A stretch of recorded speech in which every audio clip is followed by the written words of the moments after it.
பொதுவாவே நம்மளோட devil's kitchen ஷோல இது நாள் வரைக்கும் நம்ம பார்த்த ஸ்டோரிங்கள்ல காமனான ஒரு விஷயம்னு பார்த்தீங்கன்னா, ஒரு வீட்டுக்கு நாங்க வாடகைக்கு போனோம். இல்ல சொந்த வீடாவே அத வாங்கிட்டோம். அந்த வீட்ல ஆல்ரெடி யாரோ ஒருத்தவங்க சூசைட் பண்ணி இறந்துட்டாங்க. அவங்களோட ஆத்மா அந்த வீட்ல தான் சுத்திக்கிட்டு இருக்குது.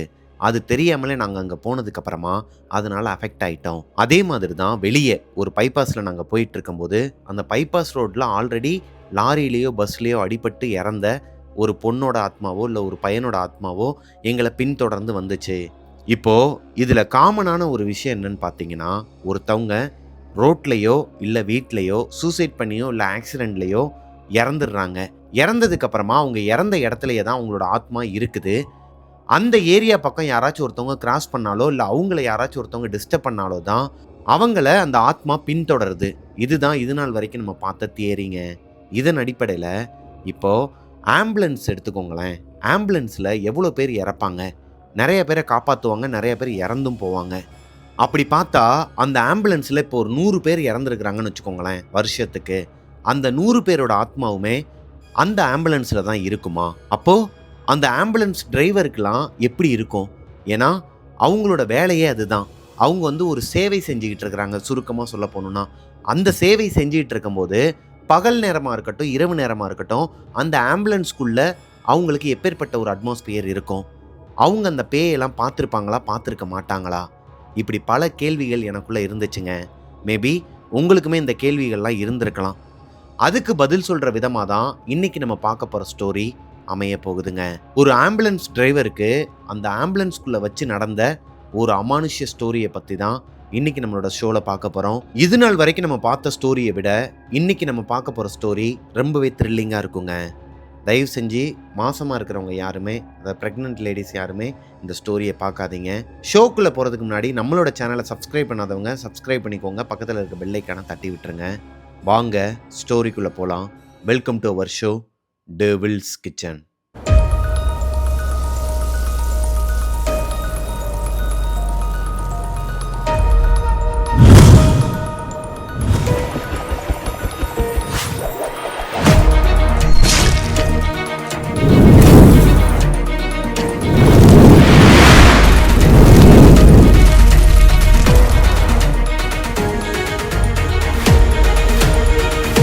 மதுரைக்கு பக்கத்துல இருக்கிற ஒரு அழகான கிராமங்க. இந்த கிராமத்துல வெட்டியான் வேலை செய்கிறாரு ஒருத்தவர். அதாவது அந்த கிராமத்துக்கே அவர் ஒருத்தர் தான் வெட்டியான். அவங்க வம்சாவளியாவே வெட்டியான் தொழில் தான் பார்த்துட்டு இருக்கிறாங்க.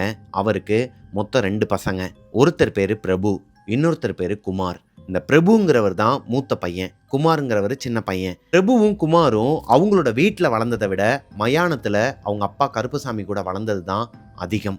எப்பவுமே மனுஷங்க இறந்ததுக்கு அப்புறமா தான் நம்ம கிட்ட கொண்டு வந்து கொடுப்பாங்க. அவங்கள அடக்கம் செய்யற அந்த ஒரு புனிதமான வேலையை தான் நம்ம பண்ணிட்டு இருக்கிறோம். அதுவே உயிருக்கு போராடுற ஒரு மனுஷங்களுக்கு அவங்க உயிரை திருப்பி கொடுக்கிற விதமா அந்த கடவுளுக்கு இணையா ஒரு சேவை செய்யணும்னா அது டாக்டராலையும் ஆம்புலன்ஸ் டிரைவராலையும் தான் அதை பண்ண முடியும். நமக்கு சாத்தியமா இருக்கும் பட்சத்துல உங்களை படிக்க வச்சு நான் டாக்டர் ஆக்குவேன். எவ்வளவு செலவானாலும் பரவாயில்ல, என்னால முடிஞ்ச அளவுக்கு நான் கவர்மெண்ட் கிட்டையும் ஹெல்ப் கேட்பேன். எனக்கு தெரிஞ்சவங்க கிட்டையும் ஹெல்ப் கேட்டு, இந்த ஊர் நாட்டாமே நமக்கு ரொம்ப க்ளோஸ் தான், அவர்கிட்ட கேட்டு உங்க 2 பேருமே நான் படிக்க வைக்கிறேன். உங்களால முடிஞ்சா தயவு செஞ்சு 2 பேர்ல யாராச்சும் ஒருத்தராச்சும் டாக்டர் ஆயிருங்க.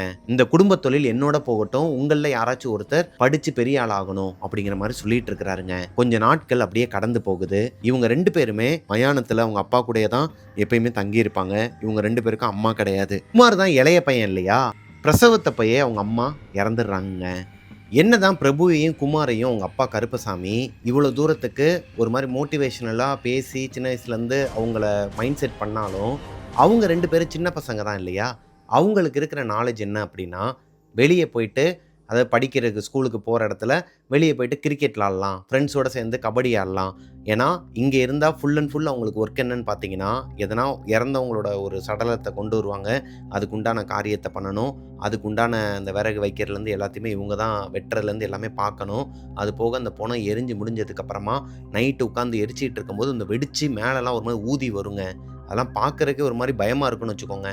சயின்ஸ் ரீதியாக பார்த்தீங்கன்னா நம்ம உடம்புல இருக்கிற அந்த கேஸும் நம்ம உடம்புல இருக்கிற அந்த செல்கள் எல்லாமே வெடித்து செதறதுனால உடம்பு ஒரு மாதிரி உப்பி, அதனால தான் இந்த கை கால்லாம் தூக்குறது, அது எல்லாத்தையுமே வந்து அந்த கட்டைய வச்சு பக்கத்திலே நின்னு ஒருத்தர் அடிச்சிட்டு இருப்பாரு வெட்டியா. இதெல்லாம் நீங்க பார்த்திருப்பீங்களா? இல்ல கேள்விப்பட்டிருப்பீங்களான்னு தெரியல. இதுக்கு முன்னாடி ஒரு ஸ்டோரியில நானே சொல்லியிருப்பேங்க. பக்கத்திலேயே இருந்து கட்டைய வச்சு அடிச்சிட்டு இருப்பாங்க. ஸோ அந்த மாதிரியான வேலைகள் எல்லாத்தையுமே பிரபு, குமார், அவங்க அப்பா கருப்பசாமி இவங்க 3 பேருமே பார்ப்பாங்க.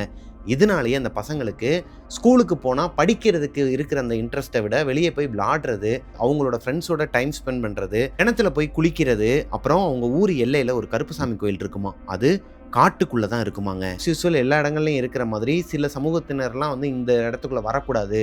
இங்கெல்லாம் வந்து உள்ள வந்தீங்கன்னா பனிஷ்மென்ட் பெருசா இருக்கும் அப்படிங்கிற மாதிரியான கட்டுப்பாடு இந்த கிராமத்திலயும் இருந்திருக்குதுங்க. அந்த கருப்பசாமி கோயில சுத்திலுமே செங்கல்லாம் வச்சு அடைச்சிருக்க மாட்டாங்களாம். ஓப்பன் ஸ்பேஸ்ல தான் இருக்குமா. இப்போ அந்த கோவில்ல சாமி கும்பிட்டுட்டு அவருக்கு நிறைய விஷயங்கள்லாம் படைச்சிட்டு போவாங்களாம். சுருட்டா இருக்கட்டும், அப்புறம் அவருக்கு பிடிச்ச அந்த சரக்கு, அப்புறம் அவரு என்னென்னலாம் சாப்பிடுவாரோ அந்த கறி சோறு அது இதுன்னு சொல்லிட்டு படையல் வச்சுட்டு திரும்பி பார்க்காம அங்கேருந்து போயிடுவாங்களாங்க எல்லாருமே. பிரபுவும் குமாரும் இந்த கோவிலில் எல்லாருமே சாமிக்கு படையல் வச்சுட்டு போனதுக்கு அப்புறமா 2 பேரும் அவங்களோட ஃப்ரெண்ட்ஸோட சேர்ந்து அந்த கருப்புசாமி கோவிலுக்கு போவாங்களாம். போயிட்டு சாமியை கும்பிட்டுட்டு அங்கே இருக்கிற சாப்பாடு எல்லாத்தையுமே இவங்க கொண்டு வந்து அந்த தூக்குவாளியில் எடுத்துக்கிட்டு இவங்களுக்குன்னு சொல்லிட்டு ஒரு பிளேஸ் வச்சுருப்பாங்களாங்க ஆத்தங்கரைக்கு ஓரமாக. அந்த இடத்துல உட்காந்து எல்லாருமே சாப்பிட்டுட்டு ஒன்றுமே தெரியாத மாதிரி அங்கிட்டு விளாட ஆரம்பிச்சிருவாங்களாம். இதுதான் இவங்களோட ரொட்டீனாக இருந்துட்டு இருக்குது. பிரபுவை பொறுத்த வரைக்கும் சின்ன வயசுல இருந்தே நிறைய விஷயங்கள்லாம் பார்த்து பார்த்து வளர்ந்த ஒரு பர்சன்ங்க. பிரபுக்கும் குமாருக்கும் 4 வயசு டிஃபரெண்டாங்க. இப்போ பிரபு சின்ன வயசுல இருந்தே அவங்க அப்பா கூட இது எல்லாத்தையுமே பார்த்து பார்த்து வளர்ந்தவர். அதனால அவருக்கு இந்த பேய்னா பயம்லாம் கிடையாதாங்க. அவர் லைவா பேயவும் பார்த்துருக்கிறாராம். பேய்னா பயம் கிடையாது, ஆனால் நம்பிக்கை இருக்குது. அதுக்கு காரணம் சின்ன வயசுல இருந்தே அவர் பார்த்த விஷயங்கள். ஒரு பொணத்தை இன்னைக்கு நைட்டு எரிக்கிறாங்க அப்படின்னா நைட்டு ஒரு 2 மணிலேருந்து 3 மணிக்குள்ள உட்காந்து அழுகிற சத்தம் கேட்குமாங்க. அந்த மயானத்தில் எப்படி இருக்கும்? நம்ம வந்து நார்மலாக மயான அமைதின்னு சொல்கிறது வேறங்க. அதுவே ஒரு மயானத்தில் அமைதியாக இருந்துச்சுன்னா எப்படி இருக்கும்? அந்த மயானம் எரிக்கிற இடத்துக்கு ஒரு 100-200 மீட்டர் டிஸ்டன்ஸில் தான் இவங்களுக்கு ஒரு குடிசை வீடு மாதிரி இருக்குமா. அந்த வீட்டில் தான் கருப்பசாமி, அவங்களோட பையன், அவங்களோட ஒய்ஃப் எல்லாருமே வாழ்ந்துக்கிட்டு வராங்க. இது குமார் பிறக்கிறதுக்கு முன்னாடியே நடந்த ஒரு விஷயங்க. என்னன்னா, அப்படி தான் அன்னைக்கு ஒரு நாள் நைட்டு பிரபுவும் அப்பா, அம்மா இவங்க 3 பேர் சேர்ந்து தூங்கிக்கிட்டு இருக்கும்போது அன்னைக்கு தான் ஒரு பொணத்தை எரிச்சிருக்கிறாங்க. அடுத்த நாள் காலையில் இந்த அஸ்தி எடுக்கிறதுக்கு வருவாங்க இல்லையா, அதாவது உள்ளே இருக்க அந்த எலும்பு துண்டு இதெல்லாம் எடுக்கிறதுக்கு வருவாங்களாம். அப்படி இருக்கும் பட்சத்தில் நைட்டு முழுக்க எரிஞ்சிக்கிட்டு தான் இருக்கும் அந்த பொணம். அது பக்கத்தில் யாருமே போக மாட்டாங்க. அப்பப்போ ஒரு 2 மணி நேரத்துக்கு ஒரு தடவை இல்லை ஒரு 1 மணி நேரத்துக்கு ஒரு தடவை வந்து எதனா டப்பு டப்புன்னு வெடிக்கிற சத்தம் கேட்டுச்சுன்னா மட்டும் வெளியே வருவாங்களாம். வந்து அடிக்கணுமா. கட்டையை வச்சு அடித்தாங்கன்னா அது உடஞ்சி கொஞ்சம் கீழே விழுந்து சமமாயிருமாங்க. இதுதான் அவங்களோட வேலை.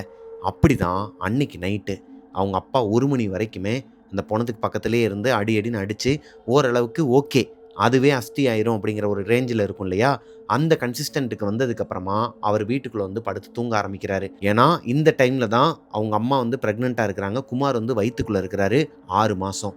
கருப்பசாமி படுத்து தூங்கிடுறாருங்க. அவங்களோட ஒய்ஃபும் ஆழ்ந்த தூக்கத்தில் இருக்கிறாங்க.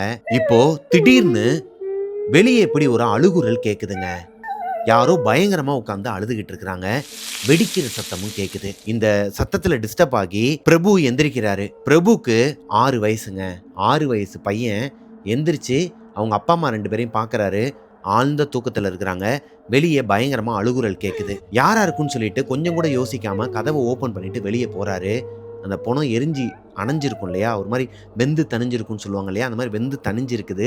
அந்த இடம் வரைக்குமே வந்துடுறாருங்க பிரபு. இப்போ வந்ததுக்கு அப்புறம் தான் யோசிக்கிறாரு, எதுக்கு இவ்வளோ தூரம் நம்ம தனியாக வந்தோம். பின்னாடி திரும்பி பார்த்தா ஒரு 200 மீட்டர் டிஸ்டன்ஸு 2 கிலோமீட்டர் டிஸ்டன்ஸாக அவருக்கு ஃபீல் ஆகுது. அவங்க அப்பா அம்மா 2 பேருமே அங்கே தான் இருக்கிறாங்க. வெளியே யாருமே இல்லை. சுற்றிலுமே காடு மாதிரியான ஒரு அமைப்பு. அதாவது இந்த கருவேலஞ்செடி புல் அந்த மாதிரியான ஏரியா தான் இவங்க இருக்கிற இடம். இது எதுக்குடா வம்புன்னு சொல்லிட்டு பிரபு அந்த இடத்த விட்டு நகண்டு அவங்களோட அந்த வீட்டை நோக்கி நடந்து போயிட்டு இருக்கும், அந்த குடிசை வீட்டை நோக்கி நடந்து போயிட்டு இருக்கும்போது ஒரு 3 ஸ்டெப்பு தான் எடுத்து வச்சிருக்கிறாரு. பேக் சைடில் கட்டைங்கெல்லாம் எரிஞ்சு ஒரு மாதிரி கிடக்கும் இல்லையா, அதுலேருந்து அவங்க எந்திரிச்சாங்கன்னா இப்படி ஒரு சத்தம் கேட்கும் இல்லையா, அந்த மாதிரி கட்டைகள் எல்லாம் நகட்டி விட்டுட்டு எந்திரிக்கிற மாதிரி ஒரு சத்தம் கேட்குது. இவருக்கு ஈரக்குலையெல்லாம் நடுங்க ஆரம்பிச்சிருக்குதுங்க. ஏன்னா நல்லா தெரியும் அந்த கட்டையிலேருந்து யாராச்சும் ஒருத்தவங்க எந்திரிச்சாங்கன்னா தான் இந்த ஒரு சத்தம் கேட்குங்கிறது. பின்னாடி யாரோ ஒருத்தவங்க பெருமூச்சு விட்டு அழுதுகிட்டு இருக்கிறாங்க. பயங்கரமா அழுதுகிட்டு இருக்கிறாங்க. இது அவரோட வீட்டுக்குள்ளேருந்து கேட்கும்போது ஒரு டிஸ்டன்ஸ்ல கேட்ட சத்தம் இப்போ அவருக்கு முதுகுக்கு பின்னாடியே கேட்குது பயங்கரமா. இவருக்கு ஒரு மாதிரி முகமெல்லாம் வேர்த்து கொட்டி என்ன பண்றதுன்னு தெரியாம கையில ஒரு கட்டை வச்சிருக்கிறாருங்க. ஆல்ரெடி ஏதோ ஒரு சத்தம் கேட்குதுன்னு சொல்லிட்டு இந்த வெட்டியான்லாம் வந்து கையில் வச்சிருப்பாங்க இல்லையா பணத்தை அடிக்கிறதுக்கு, அந்த கட்டையை எடுத்துட்டு தான் வந்திருக்கிறாரு. அந்த கட்டையை கையில் இறுக்கி பிடிச்சிக்கிட்டு பின்னாடி திரும்பி பார்த்தா யாருமே இல்ல. அந்த கட்டை எல்லாமே எப்பயும் போல எரிஞ்சு இவர் எப்படி பார்த்தாரோ அதே மாதிரியே தான் கிடக்குது. இப்பதான் பிரபுக்கு கொஞ்சம் தைரியம் வருது. அப்போ நம்மளே இமேஜின் பண்ணிக்கிறோம் போலன்னு சொல்லிட்டு திரும்பி மறுபடியும் 3 ஸ்டெப் எடுத்து வைக்கும்போது அகைன் அந்த கட்டைக்குள்ள எரிஞ்சிட்டு இருக்கிற அந்த பொணம் எந்திரிச்சு உட்கார்ற மாதிரியான ஒரு சத்தம் கேட்குது. அழுகிற சத்தமும் பயங்கரமா கேட்குது. இந்த தடவை யோசிக்காம டக்குன்னு பின்னாடி திரும்பி பார்க்கறாரு. திரும்பி பார்த்தா உண்மையாவே முக்காவாசி எரிஞ்சு போய் மேல உடம்புல இருக்க அந்த எலும்பு மட்டும்தான் அங்கங்க இருக்குது. அங்கங்க சதை மட்டும் இருக்குது. எரிஞ்சு போன ஒரு உருவம் கொடூரமா உட்கார்ந்து இவரை பார்த்து அழுதுகிட்டு இருந்திருக்குதுங்க. இதை பார்த்த உடனேயுமே கத்திட்டு மயக்கம் போட்டு விழுந்துட்டாராம் பிரபு. இது வரைக்கும் தான் பிரபுக்கு ஞாபகம் இருக்குது. அடுத்த நாள் காலையில் அவர் கண் முழிச்சு பார்க்கும்போது அவங்க அப்பா அவரை கவர்மெண்ட் ஹாஸ்பிட்டலில் சேர்த்துருக்குறாங்க. வார்டில் அவங்க அப்பாவும் அம்மாவும் உட்காந்துருக்குறாங்க. என்னாச்சுன்னு தெரியலடா, காலையில் அப்பா எந்திரிச்சு 4:30 மணிக்கு, அதாவது இந்த எரிச்சிட்டு போனாங்க இல்லையா ஒரு சடலத்தை, அவங்க 5:05க்கெலாம் வந்து அஸ்தியை வாங்கிட்டு போவாங்களாம். அந்த எலும்பு, இந்த முதுகெலும்பு அப்புறம் இதெல்லாம் வந்து உள்ளேருந்து எடுப்பாங்களாங்க. எரிஞ்சு போன உடம்புலேருந்து சில பொருட்கள் மட்டும் பார்த்து பார்த்து எடுத்து போடுவாங்க இல்லையா, அஸ்தியை கரைக்கிறதுன்னு சொல்லுவாங்க இல்லையா. அதுக்கு அந்த அந்த பணத்தை எரிச்சவங்களோட வீட்டில் இருந்து காலையில் 5:30 6 மணிக்குள்ளே வந்து வாங்கிட்டு போயிடுவாங்களாம். அப்படி இருக்கும் பட்சத்தில் அவங்க அப்பா 4:30 மணிக்கு வெளியே வந்து பார்க்கும்போது பையன் மயக்கம் போட்டு கிடக்கிறான். அந்த எரிஞ்சிட்டு இருக்கிற பணத்துக்கு பக்கத்துலேயே மயக்கம் போட்டு கிடக்கிறான். அந்த எரிஞ்சதும் ஃபுல்லாகவே எரிஞ்சு முடிச்சிருச்சு. என்னாச்சோ ஏதாச்சும் தெரியாமல் அவங்க அப்பா அவசர அவசரமாக அவரை தூக்கிட்டு போயிட்டு ஹாஸ்பிட்டலில் அட்மிட் பண்ணியிருக்கிறாரு. பிரபு அவங்க அப்பா கிட்டேயும் அம்மா கிட்டேயும் நடந்த விஷயத்த சொல்கிறாரு. இந்த மாதிரி நான் நைட்டு எனக்கு ஒரு சத்தம் கேட்டுச்சுப்பா, நான் வெளியே வந்தேன்ப்பா, பார்த்தா எரிஞ்சிட்டு இருக்கிற பணம் எந்திரிச்சு உட்காந்து இருந்துச்சுப்பா, நான் அதை பார்த்துட்டு தான்ப்பா மயக்கம் போட்டு விழுந்துட்டேன், அதுக்கப்புறம் என்னாச்சுன்னே தெரில, அது என்னை கொன்றுச்சுன்னே நினச்சேன், ஆனால் நான் உயிரோடு இருக்கேன்னு சொல்லும்போது அவங்க அப்பா எதுவுமே சொல்லலையாம். இங்கே பாருப்பா, உனக்கு எதனா கனவு வந்திருக்கும், நம்ம இருக்கிற இடம் வாழ்கிற இடம் அந்த மாதிரி, போக போக உனக்கே பழகிரும், நானுமே சின்ன வயசில் எங்கள் அப்பா கூட இருக்கும்போது இந்த மாதிரி நிறைய கனவுகள்லாம் வந்திருக்குன்னு சொல்லிட்டு அவரை கொஞ்சம் காம் டவுன் பண்ணுறாருங்க. இப்போ பிரபுவுக்கு அவங்க அப்பா கருப்புசாமி சொல்கிற விஷயத்த கேட்டதுக்கு அப்புறமா தான் அவருக்கே ஒரு டவுட் வருது. ஒருவேளை இது ரியலாகவே நடந்ததா, இல்லை கனவா இருக்குமா? ஒருவேளை அப்பா சொல்கிற மாதிரி கனவா கூட இருக்கலாமோ? கனவாவே இருந்தாலும் நம்ம வீட்டுக்குள்ளே தானே இருந்திருக்கணும், எதுக்கு வெளியே எந்திரிச்சு வந்து படுத்திருந்தோம்? ஒருவேளை தூக்கத்தில் நடக்கிற வியாதி மாதிரி எதனா இருக்குமோன்னு சொல்லிட்டு அதை பற்றின அந்த ஞாபகங்களை அழிக்கிறதுக்கு ட்ரை பண்ணியிருக்கிறாருங்க. பிரபுவோட அப்பா கருப்பசாமி என்னதான் அவரை ஒரு மாதிரி காம் டவுன் பண்ணாலும் அவரை கூப்பிட்டுக்கிட்டு, அதாவது ஹாஸ்பிட்டல்லேருந்து டிஸ்சார்ஜ் பண்ணி அவரை கூப்பிட்டுட்டு போகும்போது ஒரு காளியம்மன் கோயிலுக்கு கூப்பிட்டு போயிட்டு மந்திரிச்சு விட்டு இவர் கையில் ஒரு கயிறு ஒன்று கட்டி தான் கூப்பிட்டு வந்திருக்கிறாருங்க. அது போக வீட்டுக்கு வந்ததுக்கப்புறமா மேலே இந்த ட்ரங்க் பெட்டியில் அவங்களோட இந்த பரம்பரையாக சில விஷயங்கள்லாம் வச்சுருப்பாங்க இல்லையா, பொத்தி பாதுகாத்து வச்சுருப்பாங்க இல்லையா, அதில் இருக்கிற ஒரு ஃபோட்டோ எடுக்கிறாங்க. அதாவது கருப்பசாமியோட அப்பா அவரோட ஃபோட்டோவை எடுத்து கும்பிட்டுட்டு இந்த ஃபோட்டோவுக்கு பின்னாடியே 2 கருப்பு கயிறு இருக்குதுங்க. அதில் ஒரு கருப்பு கயிறை எடுத்து அவரோட காலில் கட்டி விட்டுறாரு பிரபுக்கு. இது நம்மளோட முன்னோர்கள் நமக்கு கொடுத்துட்டு போனதுடா, இங்கே இருக்கிற இந்த காற்று கருப்பு எதுவுமே அண்டாமல் இருக்கிறதுக்காக தான் நம்ம தலைமுறையில் வர ஒவ்வொரு வாரிசுக்கும் காலில் வந்து கட்டி விடுவோம் அப்படிங்கிற மாதிரி சொல்லி பிரபுவோட காலில் கட்டி விட்றாரு. இப்போ தான் பிரபுக்கு ஒரு விஷயம் தெரியுது, அவங்க அப்பா காலில் கட்டியிருக்கதும் இதே கருப்பு கயிறு தான். இது சாதாரணமாக வெளியேருந்து கொண்டு வந்த கருப்பு கயிறு கிடையாது. இது கொஞ்சம் பார்க்குறதுக்கு ஒரு மாதிரி டிஃப்ரெண்ட்டான முடிச்சுக்கள்லாம் போட்டு இது நாள் வரைக்கும் வெளியே பார்க்காத அளவுக்கு ஒரு மாதிரி இருக்குதுங்க. இப்போ என்னைக்கு இவரோட காலில் அந்த கருப்பு கயிறை கட்டினாரோ பிரபுவுக்கு அவர் அறியாமலே அவருக்குள்ள ஒரு தைரியம் வர ஆரம்பிச்சிருக்குதுங்க. இந்த சம்பவம் நடந்து அடுத்த ஒரு வாரத்திலேயே மறுபடியும் நைட்டு ஒரு 12லேருந்து 12:30 மணி இருக்குமாங்க. பயங்கரமா வெளியே நாய்ங்கெல்லாம் ஊழ விடுற சத்தம் கேட்குது மயானத்துல. இப்போ பிரபுவோட அப்பா எந்திரிக்கிறாரு. டக்குன்னு எந்திரிச்சவர் கதவை ஓப்பன் பண்ணிட்டு வெளியே போறாரு. வெளியே போனவர் கிட்டத்தட்ட 1/4 மணி நேரமா காணோம். பிரபுவுக்கு பயம் வருது. அம்மா நல்லா படுத்து தூங்கிட்டு இருக்கிறாங்க. அப்பாவை எதுனா ஒரு பேய் அடிச்சிருக்குமா? ஏன்னா அவர் எந்திரிச்சு வெளியே போய் அடுத்த ஒரு 10 நிமிஷத்துலேயே நாய் எல்லாம் ஊழ விடுற சத்தம் நின்றுச்சாங்க. அவங்க அப்பாவை மட்டும் காணோம். ஒருவேளை அன்னைக்கு நம்ம பார்த்த மாதிரி அவரு எதனா ஒரு உருவத்தை பார்த்துட்டு பயந்து மயக்கம் போட்டு விழுந்திருப்பாரோன்னு சொல்லி எந்திரிக்கிறாரு. எந்திரிக்கும் போது பிரபுவோட அம்மா அவங்களோட கையை பிடிக்கிறாங்க. இப்போதான் அவருக்கு ஒரு விஷயம் புரியுது, அவங்க அம்மாவும் தூங்கலை, முழிச்சு தான் இருக்கிறாங்க. இப்போ அவங்க கண்ணு மட்டும் காட்டுறாங்க, எதுவும் பேசாத அமைதியாக தூங்கு அப்படிங்கிற மாதிரி சிரிச்ச முகத்தோட சொல்கிறாங்க. பிரபுவுக்கு அவங்க அம்மாவை எதிர்த்து அவரால் எதுவுமே பண்ண முடியாதுங்கிறது அவருக்கே தெரியும். இப்போ அப்பா வேற வெளியே போயிருக்கிறாரு, அது அம்மாவுக்கும் தெரியுங்கிறதும் தெரிஞ்சிருச்சு. அப்போது என்ன பண்ணுறதுன்னு தெரியாமல் சிரிச்சுக்கிட்டே ஒரு கடத்துக்கு மேலே படுத்து தூங்கிட்டாராங்க. அடுத்த நாள் காலையில் எந்திரிச்சதுமே அவங்க அப்பா கிட்ட கேட்குறாரு, ஏன்பா நைட் வந்து ஏதோ ஒரு சவுண்டு கேட்டுச்சு, நீ எந்திரிச்சு போன, நானும் பின்னாடி எந்திரிச்சு வரலான்னு பார்த்தா அம்மா வந்து என்னை கையை பிடிச்சி தூங்க சொல்லிட்டாங்க, எங்கப்பா போனேன், எதனாலப்பா நாய் வந்து ஊழ விட்டுச்சு, எதனா பிரச்சனையா அப்படிங்கிற மாதிரி கேட்கும்போது, இல்லைப்பா அதெல்லாம் நீ தெரிஞ்சிக்க வேண்டிய வயசு இது கிடையாது, அது நான் கொஞ்சம் கொஞ்சமாக உனக்கு சொல்லி கொடுக்குறேன் அப்படிங்கிற மாதிரி சொல்லி சமாளிச்சிட்டாருங்க. பிரபுவை பொறுத்த வரைக்கும் அன்றைக்கி நைட்டு என்ன நடந்துச்சு, அவங்க அப்பா எதனால் வெளியே போகணும், அதுவும் மிட் நைட் 2:30 மணிக்கு அவங்க அப்பாவுக்கு என்ன வேலை வெளியே. அன்னைக்கு எந்த ஒரு பாடியுமே வரல, எரிக்கலை, வெளியே அவருக்கு வேலையே கிடையாது. இது ஒரு உறுத்தலாவே அவரோட மனசுக்குள்ள இருந்துட்டு இருந்திருக்குதுங்க. அடுத்த 1 மாசத்துக்கு எந்த ஒரு அமானுஷ்யமே நடக்கலைங்க. இப்போ பிரபு அவரோட அப்பாவை எப்பயுமே கண்காணிச்சுக்கிட்டு தான் இருக்கிறாரு. நைட் நேரம் தூங்கும்போது கரெக்டாக 1 மாதத்துக்கு அப்புறமா மறுபடியும் ஒரு நாள் நைட்டு பயங்கரமாக நாய்ங்க எல்லாமே ஒன்று சொன்ன மாதிரி ஊழையிடுதுங்க. இப்போது அவங்க அப்பா மறுபடியும் எந்திரிச்சு வெளியே போகிறாரு.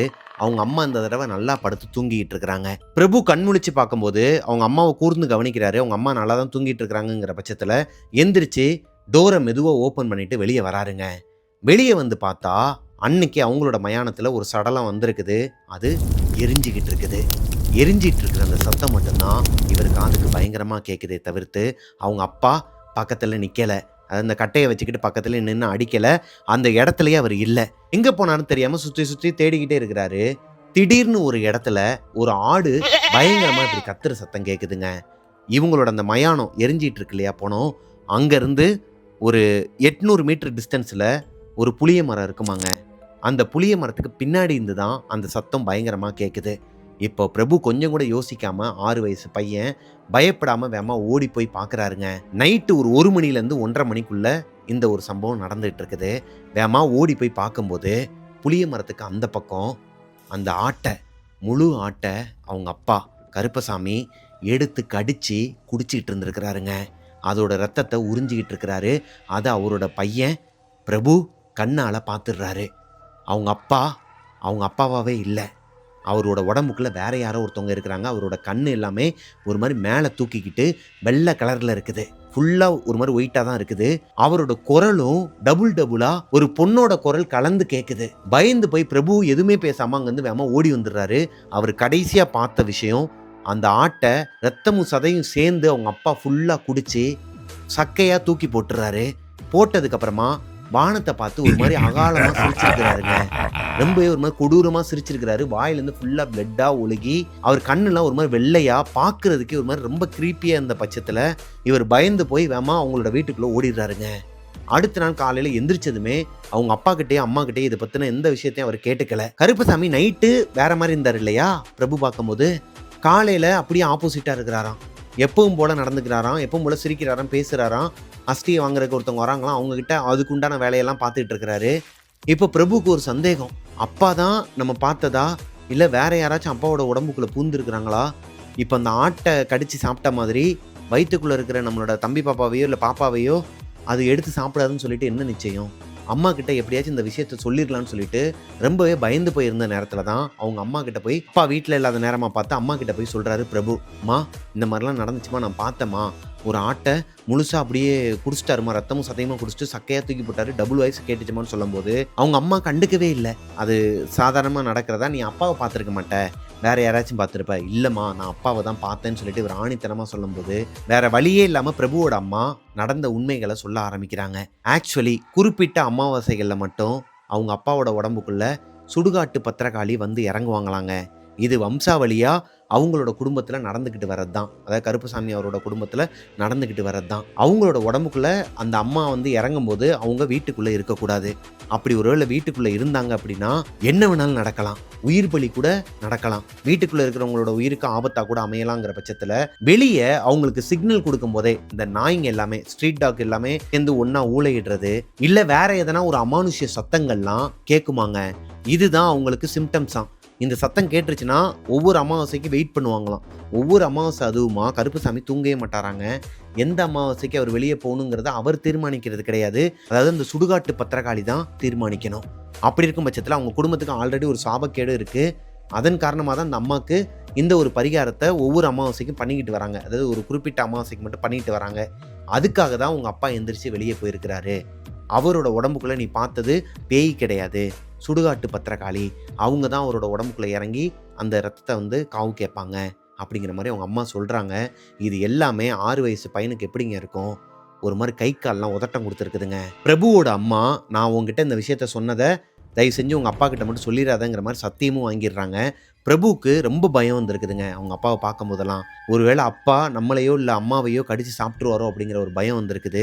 அப்பாவை பார்த்து பார்த்து ஒதுங்க ஆரம்பிச்சிருக்கிறாரு. ஒரு கட்டத்துக்கு மேலே அவங்க அப்பாவே கூப்பிட்டு, டேய் நீ எதனால் இப்படி விலகி விலகி போகிறங்கிறது எனக்கு தெரியும். அம்மா வந்து என்கிட்ட எல்லாத்தையும் சொல்லிட்டாங்க. ஒன்றும் பிரச்சனை இல்லை. நீ வந்து என்னை பார்த்து பயப்பட வேண்டிய அவசியம்லாம் இல்லைப்பா. அவரோட குடும்பத்தில் நடந்த சில விஷயங்கள்லாம் அவங்க முன்னோர்கள் வந்து என்ன சாபக்கேடில் இருக்கிறாங்க, இதை பற்றின தகவல்கள்லாம் அவங்கக்கிட்ட சொல்லும்போது அந்த பையனுக்கு ஒன்றுமே புரியலைனாலும் ஓகே, அப்பா வந்து நம்மளை எதுவும் பண்ண மாட்டாருங்கிற ஒரு நம்பிக்கை பிறக்குதுங்க. பிரபுவுக்கு இந்த பயம் போகிறதுக்கு பல மாதங்கள் ஆயிருக்குதுங்க. அதுக்குள்ள அவங்க அம்மாவுக்கு பிரசவ வலி வந்ததுக்கு அப்புறமா கவர்மெண்ட் ஹாஸ்பிட்டலுக்கு தூக்கிட்டு போகிறாங்க. அவங்க அம்மாவை காப்பாற்ற முடியல. அம்மா இறந்துடுறாங்க. குமார் பிறந்துடுறாரு. இது எதையுமே பிரபுவால் மறக்கவே முடியாதாங்க. அதனாலேயே ஒவ்வொரு அமாவாசை அதுவுமா குமார் வந்து நல்லா படுத்து தூங்கிட்டு தான் இருப்பாராம். ஆனால் பிரபு முழிச்சு தான் இருப்பாராம். இப்போ இந்த சம்பவங்கள்லாம் நடந்து முடிஞ்சதுக்கு அப்புறமா கரண்ட்ல, அதாவது நம்ம ஆரம்பத்தில் பார்த்துட்டு இருந்தோம் இல்லையா, இந்த கருப்பசாமி கோயிலில் வந்து சாமி கும்பிடுவாங்க. அவங்க எல்லாருமே போனதுக்கு அப்புறமா அந்த படையலை எடுத்து இவங்க எல்லாருமே சாப்பிட்டுட்டு அங்கே இருக்கிற ஒரு டிஃபன் பாக்ஸில், அதாவது ஒரு தூக்குவாளி எடுத்துகிட்டு போயிட்டு இவங்களோட இடத்துல வச்சு சாப்பிடுவாங்கன்னு சொல்லிட்டு பார்த்தோம் இல்லையா. இந்த டைமில் கருப்பசாமிக்கு இந்த விஷயம் தெரியவே தெரியாதாங்க. அதாவது பிரபுவோட அப்பா கருப்பசாமிக்கு இந்த கருப்பசாமி கோயிலில் போயிட்டு இவங்க அந்த சாப்பாடெல்லாம் திருடி சாப்பிட்றாங்க அப்படிங்கிறது தெரியவே தெரியாதான். அதே மாதிரி குமாருக்கு அவங்களோட அப்பாவோட பாஸ்ட் என்னங்கிறது தெரியாது. பிரபுவும் சொல்லிக்கலையாங்க. பிரபுவுக்கு தெரிஞ்ச எந்த விஷயத்தையுமே அவரோட தம்பியான குமார்கிட்ட அவர் ஷேர் பண்ணவே இல்லை. இப்போ பிரபு 8th ஸ்டாண்டர்ட் படிச்சுட்டு இருக்கிறாரு. அவரோட தம்பி 3rd ஸ்டாண்டர்ட் படிச்சுட்டு இருக்கிறாருங்க. இந்த டைம்ல தான் அன்னைக்கு ஒரு நாள் எப்பவும் போல அந்த கருப்பசாமி கோயிலில் சாப்பிடலாம்னு சொல்லிட்டு போகும்போது அங்க யாரோ ஒருத்தவங்க நின்றுட்டு இருந்திருக்கிறாங்க. உடம்பு ஃபுல்லாவே ஒரு மாதிரி கருகருன்னு இருந்திருக்குது. சங்கிலி இருக்கு இல்லையா, இந்த சங்கிலியை லெஃப்ட் சைட்லையும் ரைட் சைட்லையும் ஃபுல்லாகவே போட்டுக்கிட்டு கையில் ஒரு அருவாள் வச்சுக்கிட்டு செருப்பு போடலை, வெறுங்காலில் ஒருத்தர் குறுக்க நெருக்க நடந்துக்கிட்டு இருக்கிறாருங்க கோவில்கிட்ட. பயங்கரமாக சலங்க சத்தம்லாம் கேட்குது. அங்கே அவரை தவிர்த்து வேற யாருமே கிடையாது. இப்போது இந்த பசங்களுக்கெல்லாம் பயம் வந்து யார் யார் போயிருக்கிறாங்கன்னா பிரபு, அவரோட தம்பி குமார், அவங்களோட ஃப்ரெண்ட்ஸ் 2 பேர், மொத்தம் 4 பசங்க தான் போயிருக்கிறாங்க. இந்த 4 பசங்களுமே அந்த சாப்பாடுக்காக வெயிட்டிங். இப்போது ஒரு மரத்துக்கு பின்னாடி இருந்து வேடிக்கை பார்த்துக்கிட்டே இருக்கிறாங்க, வெயிட் பண்ணிக்கிட்டு இருக்கிறாங்க. அது யாரோ ஒருத்தவங்க இந்த கோவில் திருவிழாவுக்காக, அடுத்து 2 நாளில் அந்த கோவிலுக்கு வேறு திருவிழா வருதாங்க. அதன் அடிப்படையில் யாரோ ஒருத்தவங்க கெட்டப் போட்டு தான் நின்றுட்டு இருக்கிறாங்கன்னு நினச்சிட்டு இருந்துருக்குறாங்க இந்த 4 பசங்களும். ஆனால் கொஞ்ச நேரத்துக்கு அப்புறமா அந்த சலங்கு சத்தம் நிற்கிது. எந்திரிச்சு இவங்க பார்க்கும்போது அந்த இடத்துல அந்த உருவம் இல்லை. வேகமாக ஓடி போயிட்டு வழக்கம் போல் அந்த சாப்பாடை எடுத்து இவங்களோட தூக்குவாளியில் போட்டுட்டு இருந்துருக்குறாங்க. போட்டுக்கிட்டு இருக்கும்போது பயங்கரமாக சுருட்டு ஸ்மெல் வந்துருக்குதுங்க. ஆனால் அந்த சுருட்டை பற்ற வைக்கவே இல்லை. அவங்க வச்ச அந்த காணிக்கை பொருள் எல்லாமே அந்த கருப்பசாமி கோயிலுக்கு முன்னாடி தான் இருக்குது, சிலைக்கு முன்னாடி தான் இருக்குது. பயங்கரமாக பற்ற வச்சு அடிக்கிற மாதிரி ஒரு ஸ்மெல்லு வருது. திரும்பி பார்க்குறாங்க, பின்னாடி யாருமே இல்லை. பயந்து போய் அங்கேருந்து வேகமாக எந்திரிச்சு ஓடுறாங்க. தூக்குவாளியில் சாப்பாடை மட்டும் எடுத்துகிட்டு வேகமாக ஓடி இருக்கிறாங்க. ஓடி போயிட்டு வழக்கமாக அவங்க உட்காந்து சாப்பிட்ற இடத்துல உட்காந்து சாப்பிட்டுட்டு இருக்கும்போது அவங்களுக்கு ஒரு சந்தேகங்க. என்னடா அது, அங்கே ஒரு கருப்பு உருவம் நின்றுட்டு இருந்துச்சு, அது கருப்பு சாமியாக இருக்குமோ அப்படிங்கிற மாதிரி ஒரு பையன் கேட்குறான். டேய் சும்மா விளையாடாதரா, அங்கே யாரோ ஒரு ஆள் தான் நின்றுட்டு இருந்தான், நம்ம வந்திருக்கிறது அவனுக்குமே தெரிஞ்சிருக்குதுடா, சரி சின்ன பசங்க தானேன்னு சொல்லிட்டு அவனே வழி விட்டான் சாப்பிட்றதுக்கு அப்படிங்கிற மாதிரி குமார் சொல்கிறாரு. இப்போது வழக்கமாக இவங்களோட குரூப்பில் ஒரு 6-7 பசங்க இருப்பாங்க. 4 பேர் தான் உட்காந்து சாப்பிட்டுக்கிட்டு இருக்கிறாங்க. சாப்பிட்டுக்கிட்டே இந்த கருப்புசாமி கோயிலில் நடந்ததை பற்றி பேசிக்கிட்டு இருக்கும்போது தூரத்துலேருந்து ஒரு பையன் வேகமாக ஓடி வரான் இவங்களோட கேங்லேருந்து. பிரபுவை அவங்க அப்பா கருப்புசாமி வந்து அவசரமாக கூப்பிட்டு வர சொன்னார், ஒன்றை மட்டும்தான்டா வர சொன்னார் அப்படிங்கிற மாதிரி சத்தமாக ஒரு மாதிரி மூச்சு வாங்கிட்டு வந்து கத்தும்போது பிரபு என்னமோ ஏதோன்னு சொல்லிட்டு எந்திரிச்சு கிளம்பிட்டாருங்க. இப்போ குமார் மட்டும்தான் அந்த பசங்களோட உட்காந்து சாப்பிட்டுட்டு இருக்கிறாரு. இவங்க எல்லாருமே சாப்பிட்டு முடிக்கும்போது பயங்கரமாக சலங்க சத்தம் கேட்குது. இவங்க உட்காந்துருக்கிற இடத்துல யாரோ ஒருத்தவங்க சலங்கையை கட்டிக்கிட்டு ஓடி வராங்க. இந்த சத்தம் கேட்டதுமே இந்த பசங்களுக்கு எல்லாருக்குமே ஒரு மாதிரி ஈரக்குலையெல்லாம் நடுங்க ஆரம்பிச்சிருக்குதுங்க. அந்த இடத்துல யாருமே வர மாட்டாங்களாம் ஊருக்காரங்க. இந்த மாதிரி பசங்க மட்டும்தான் குளிக்கிறதுக்கு, விளாடுறதுக்கு, சாப்பிட்றதுக்கு வருவாங்களாம். வர பசங்க எதனால் சலங்கையை கட்டிட்டு வர போகிறாங்க? கிட்டத்தட்ட ஒரு 4-5 வருஷமாகவே இந்த இடத்துல தான் இவங்க புழங்கிக்கிட்டு இருக்கிறாங்க. இன்னைக்கு டிஃப்ரெண்ட்டாக ஒரு சலங்க சத்தம் கேட்டதும் பயந்து போய் எந்திரிச்சு ஓட்டானுங்களாம் 2 பசங்க. குமாரும் இன்னொரு பையனும் மட்டும்தான் உட்காந்துருக்குறாங்க. இப்போது அந்த கோவிலில் இவங்க அந்த சாப்பாடை எடுத்து வச்சுட்டு இருக்கும்போது ஒரு சுருட்டு ஸ்மெல் வந்துச்சு இல்லையா, அதே சுருட்டு ஸ்மெல் பயங்கரமாக அடிச்சிருக்குதுங்க. இவங்கள சுற்றிலுமே பயங்கரமாக சுருட்டு ஸ்மெல் வருது, சலங்க சத்தம் கேட்குது. திடீர்னு அப்படின்னு ஓங்கி ஒரு குரலாங்க. இந்த குரல் கேட்ட வரைக்கும் தான் அந்த 2 பசங்களுக்குமே ஞாபகம் இருக்குது. 2 பேருமே இந்த குரல் கேட்ட உடனேயும் மயக்கம் போட்டு விழுந்துட்டாங்களாங்க. அந்த பக்கம் பிரபுவோட அப்பா எதுக்கு கூப்பிட்டாருன்னா, கருப்பசாமி அவரோட சொந்தக்காரங்கள்ல ஒருத்தர் தவறிட்டாரு. பக்கத்து ஊருக்காரர் தான். நான் பக்கத்து ஊருக்கு அவசரமா போக வேண்டியது இருக்கு. நீ தாண்டா என்னோட இடத்துல இருந்து பார்த்துக்கணும். தம்பியவும் பத்திரமா பார்த்துக்கோன்னு சொல்லிட்டு, அதுக்காக தான் உன்னை கூப்பிட்டேன். நான் கிளம்பிட்டேன் அப்படிங்கிற மாதிரி வீட்டோட சாவியும் கையில் கொடுத்துட்டு கிளம்பிடுறாருங்க. இப்போ பிரபுவோட அப்பா இங்கேருந்து கிளம்பி போனதுக்கு அப்புறமா பிரபு ரொம்ப நேரமாகவே அவரோட தம்பிக்காக வெயிட் பண்ணிட்டு இருக்கிறாரு. வரவே இல்லை. ஒரு கட்டத்துக்கு மேலே கிளம்பி அவங்களோட இடத்துக்கே போய் பார்க்கும்போது தான் தெரியுது, 2 பசங்களுமே மயக்கம் போட்டு கிடக்குறானுங்க. என்னமோ ஏதோன்னு சொல்லிட்டு பயந்துட்டு பிரபு குமாரையும் அந்த கூட இருக்கிற பையனையும் எழுப்பும்போது நடந்த விஷயத்தை எல்லாத்தையும் சொல்றாங்க. இப்பதான் இவங்களுக்கு ஒரு பயம் வருதுங்க. அப்போ அங்க நம்ம அந்த கோயில்ல பார்த்தது உண்மையாவே கருப்பசாமி தானா? அவரோட சாப்பாடை நம்ம இந்த மாதிரி எடுத்துட்டு வந்து சாப்பிட்றது அவருக்கு பிடிக்கலையா? என்ன ஏதுன்னு எதுவுமே உங்களுக்கு புரியாம மறுபடியும் இவங்க 3 பேருமே கருப்பசாமி கோயிலுக்கு கிளம்பி போயிருக்கிறாங்க. குமாரும் அந்த பையனும் வரவே மாட்டேன்னு சொல்லிட்டு அடம் பிடிச்சிருக்கிறாங்க. பிரபுவுக்கு பயம், ஒருவேளை கருப்பன் ரொம்ப கோபமாகி இவங்க தம்பி எதனா ஒன்று பண்ணிடுவாரோங்கிற ஒரு பயத்தில் இந்த 2 பசங்களையும் கூப்பிட்டுக்கிட்டு எக்ஸ்ட்ரா இன்னொரு 2 பசங்களும், அவங்க ஆல்ரெடி ஒரு பையன் வந்து இவரை கூப்பிட்டார் இல்லையா பிரபுவை, அந்த பையனையும் இன்னொரு பையனையும் கூப்பிட்டுக்கிட்டு மொத்தம் 5 பேர், மொத்தம் 5 பசங்க சேர்ந்து மறுபடியும் அந்த கோவிலுக்கே திரும்பி போகிறாங்க. அங்கே போய் பார்த்தா இவங்க எடுத்த சாப்பாடு போக மீதி சாப்பாடு இருக்கும் இல்லையா, அதை கருப்பு கலரில் அந்த சங்கிலியை கட்டிக்கிட்டு பக்கத்துலேயே அருவாளை வச்சுக்கிட்டு ஒரு உருவம், மனுஷனா கூட தெரியலையாங்க, ஒரு மாதிரி பார்க்கறதுக்கே பயங்கரமான ஒரு உருவம் கருப்பு கலர்ல உட்கார்ந்து அந்த சாப்பாடை சாப்பிட்டுட்டு இருக்குதாங்க. அவருக்கு பக்கத்திலேயே கருப்பு கலர்ல ஒரு ஆள் உயரத்துக்கு ஒரு கருப்பு நாய் உட்கார்ந்து இருக்குதாங்க.